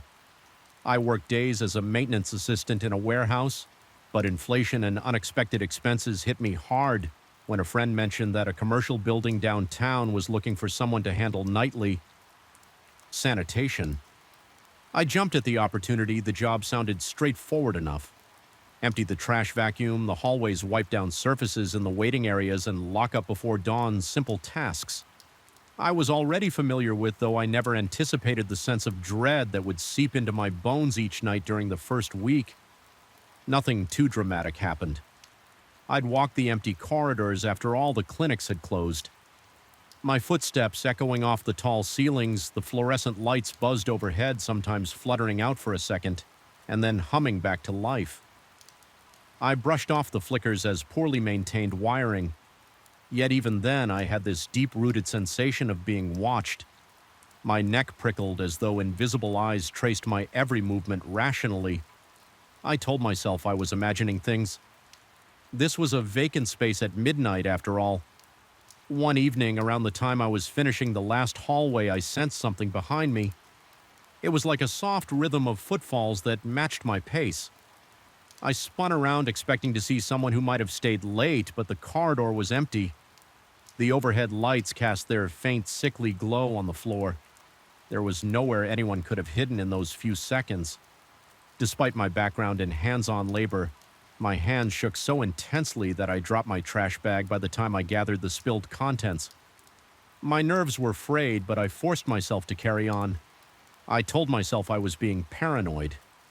As the nights passed, small details began to pile up in my mind, refusing to be dismissed. Sometimes doors that I was sure I'd locked would appear slightly ajar when I returned to them. Other times, the waiting room chairs, which I meticulously arranged in neat rows, would be subtly out of alignment. More than once, I noticed smudges on the windows of certain offices, marks that looked almost like handprints, but they were too high or at too strange an angle for anyone to have made them. Accidentally, each new incident added to an undercurrent of anxiety that pulsed through me during every shift. My responsibilities included checking all the clinics to ensure cleanliness and security. There were various types of practices in the building: a general practitioner, a physical therapy center, a small radiology unit, and a couple of dental offices. Most nights I never encountered another soul. The staff all left by early evening. It felt like I was the sole occupant of that strange and unnerving world. Yet the quiet didn't soothe me. Instead, it amplified every drip of a faucet, every hum of an electrical circuit, and every scuff of my shoe on the linoleum. It was one particularly late night, close to 2 a.m, when something truly bizarre happened. I was making my usual rounds with a rolling trash bin. The hallway was narrower on the 6th floor, where the physical therapy center was located. The lights there were older, casting a weak orange glow. Suddenly, I heard a sharp scraping noise from behind one of the locked doors. It sounded like heavy furniture being dragged across the floor. My pulse raced and my palms turned clammy. I tried to swallow, but my mouth had gone dry. I knew that clinic was closed and locked for the night because I had just passed it. Not 15 minutes earlier, even though my instincts screamed at me to leave it alone, my job required me to ensure everything was secure. With trembling hands, I searched my ring of keys, found the correct one, and turned it in the lock when I stepped inside. The lights were off, so I used my phone's flashlight to scan the room. Nothing appeared out of place. The massage tables were aligned along the walls, and the chairs remained neatly tucked under the reception desk. My heart thudded like a drum, so loud that I thought it might echo against the walls. Then my flashlight caught something that sent a jolt of fear up my spine. The wheelchair that usually sat abandoned in the corner was now facing the door. That piece of equipment had always been turned toward the window. Its wheels locked in position, but it was undeniably pointed right at me. I backed away slowly as if the chair might roll forward on its own. The rational part of me tried to explain it. Maybe someone used it earlier and forgot to rotate it back. But at that hour, and who would drag a piece of furniture around without leaving it out of place? Shaking, I closed the door, double-checked the lock, and continued my rounds. Doing my best to forget the uneasy suspicion that I wasn't alone in the building over the subsequent nights. More unsettling incidents took place. I began to notice the wheelchair shifting positions, not every night, but often enough that I couldn't dismiss it as happenstance. Sometimes it was a mere inch from its original position, other times it faced a different corner altogether. Each time I opened that door, my heart hammered against my ribs, and a cold sweat broke out on my forehead. I would quickly do my cleaning, refusing to glance at the chair for too long and hurry out. At some point, I must have mentioned these bizarre occurrences to the security guard who occasionally patrolled the lobby. He merely shook his head and said quietly that he also felt something uncanny in the corridors. At night, he didn't detail it further, but his expression said enough. I wasn't imagining things, even so I tried to push that acknowledgement away. Admitting that something truly unexplainable was happening felt like stepping off a cliff into dark, bottomless waters. As the weeks went on, the sense of being followed grew stronger. I'd sometimes catch a glimpse of movement out of the corner of my eye. A shadow that darted around a corner or a shape that slid into an office. Whenever I tried to chase after it, I found only empty rooms and silent, sterile corridors. My hands would tremble, a slick film of sweat covering my palms. My breath would come in quick, shallow gasps as if I'd just run a marathon. I began second-guessing my own senses, after all, who wouldn't question their sanity.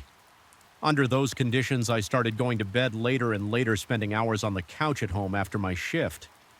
Staring at the turned-off TV, replaying every bizarre moment in my mind, a gnawing sense of dread settled over my everyday life.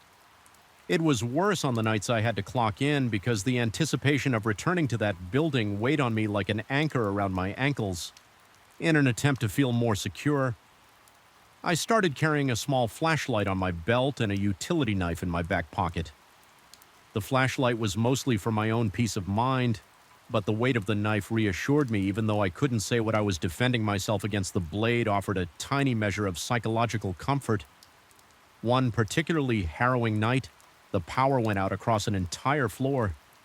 Just as I stepped off the elevator, the corridor was plunged into total darkness. The only light came from the weak emergency bulbs above the exit signs. I fumbled for my flashlight, my heart thudding like it was going to burst out of my chest. In that murky glow, the hallway seemed to stretch on forever, its edges dissolving into blackness. My legs felt heavy, but I forced myself to move forward. Each step echoed unnaturally, as if the hallway wanted me to hear my own fear reverberating. My mouth was so dry I could barely swallow when a sudden crash erupted from a nearby office. I almost dropped my flashlight, fighting the urge to run. I carefully pushed open the door.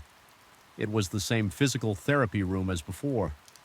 The wheelchair now lay on its side, one wheel still spinning slowly as if it had just been toppled. My instincts clamored for me to flee, but I couldn't tear my eyes away from that slowly rotating wheel. It felt as if someone was in that room with me, just out of view, waiting for the perfect moment to reveal themselves. The tension was suffocating like a lead weight pressing down on my chest. My breath rasped in my throat. I found the light switch near the entrance, but flicking it on did nothing. The office was swallowed in darkness, except for my flashlight's narrow beam. I paused, scanning every corner, every shadow. My knife in one shaking hand, nothing stirred. Finally, I picked the wheelchair up and set it in its usual spot. My pulse still racing the instant I left the office. The hallway lights flickered back on. That was enough for the night.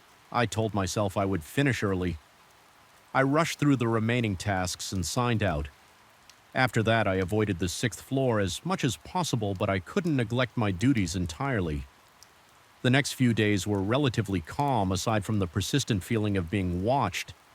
Then an incident occurred that shattered any illusion of normalcy I had been clinging to.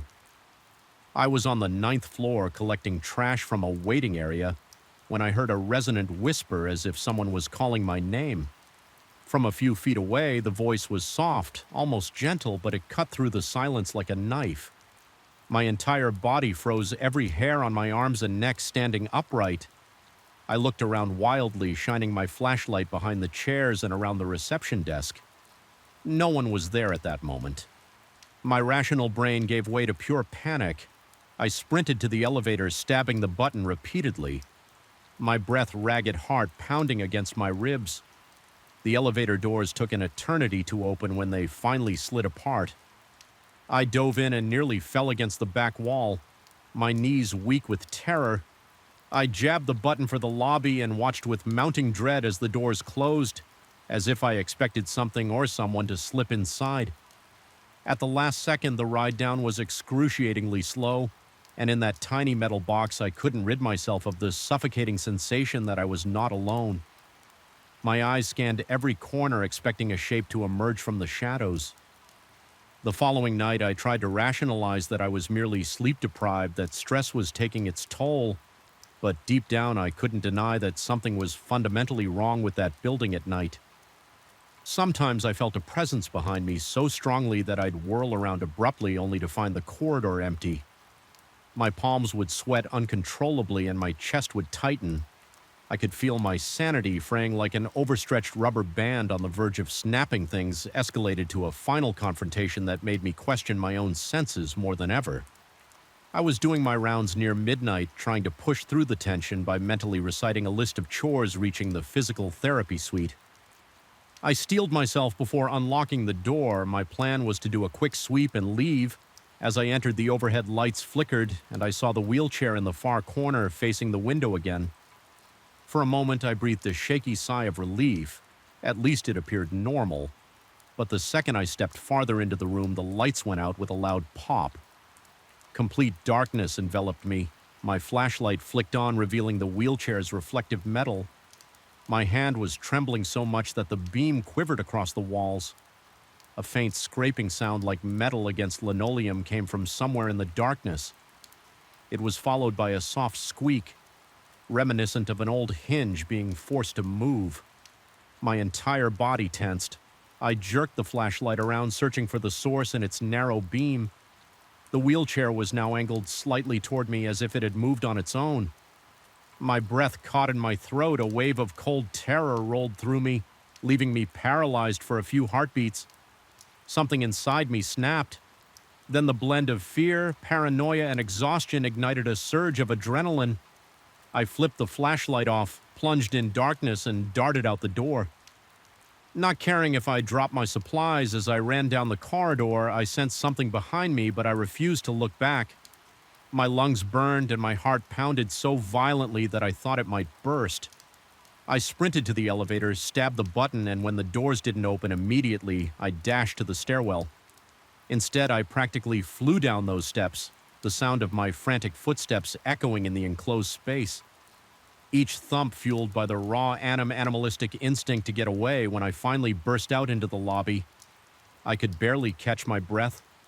The security guard gave me a concerned look, but I just muttered that I was done for the night and left as quickly as possible.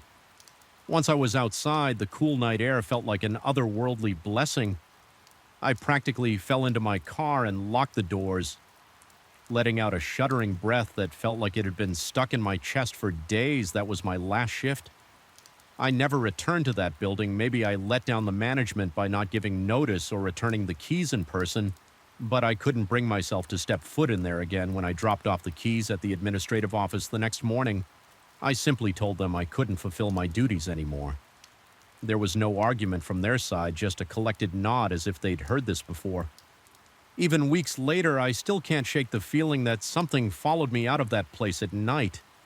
When the house is quiet, I sometimes imagine that I hear faint scraping sounds in the corners or detect movement in my peripheral vision. My heart still races at unexpected noises, and I've started leaving multiple lights on. even though it costs more on my electricity bill just to keep the darkness at bay. I don't know what truly lurks in those corridors after midnight. Perhaps it's my own mind unraveling under pressure, or perhaps something inexplicable resides there, feeding on the loneliness and silence. All I know is that the experience changed me. My pulse quickens even now at the memory of the wheelchair angled toward the door as if waiting for me. It stands as a testament to the shadows we can't fully explain and the horrors that might exist just beyond our narrow scope of understanding. I walked away with my life intact and no tangible scars. Yet the haunting reality of that building is something I carry inside me every time I close my eyes. I'm back in that dark corridor, hearing the faint scrape of something that shouldn't be there, feeling an unseen presence breathing down my neck, and I'm certain I'll never truly be alone again.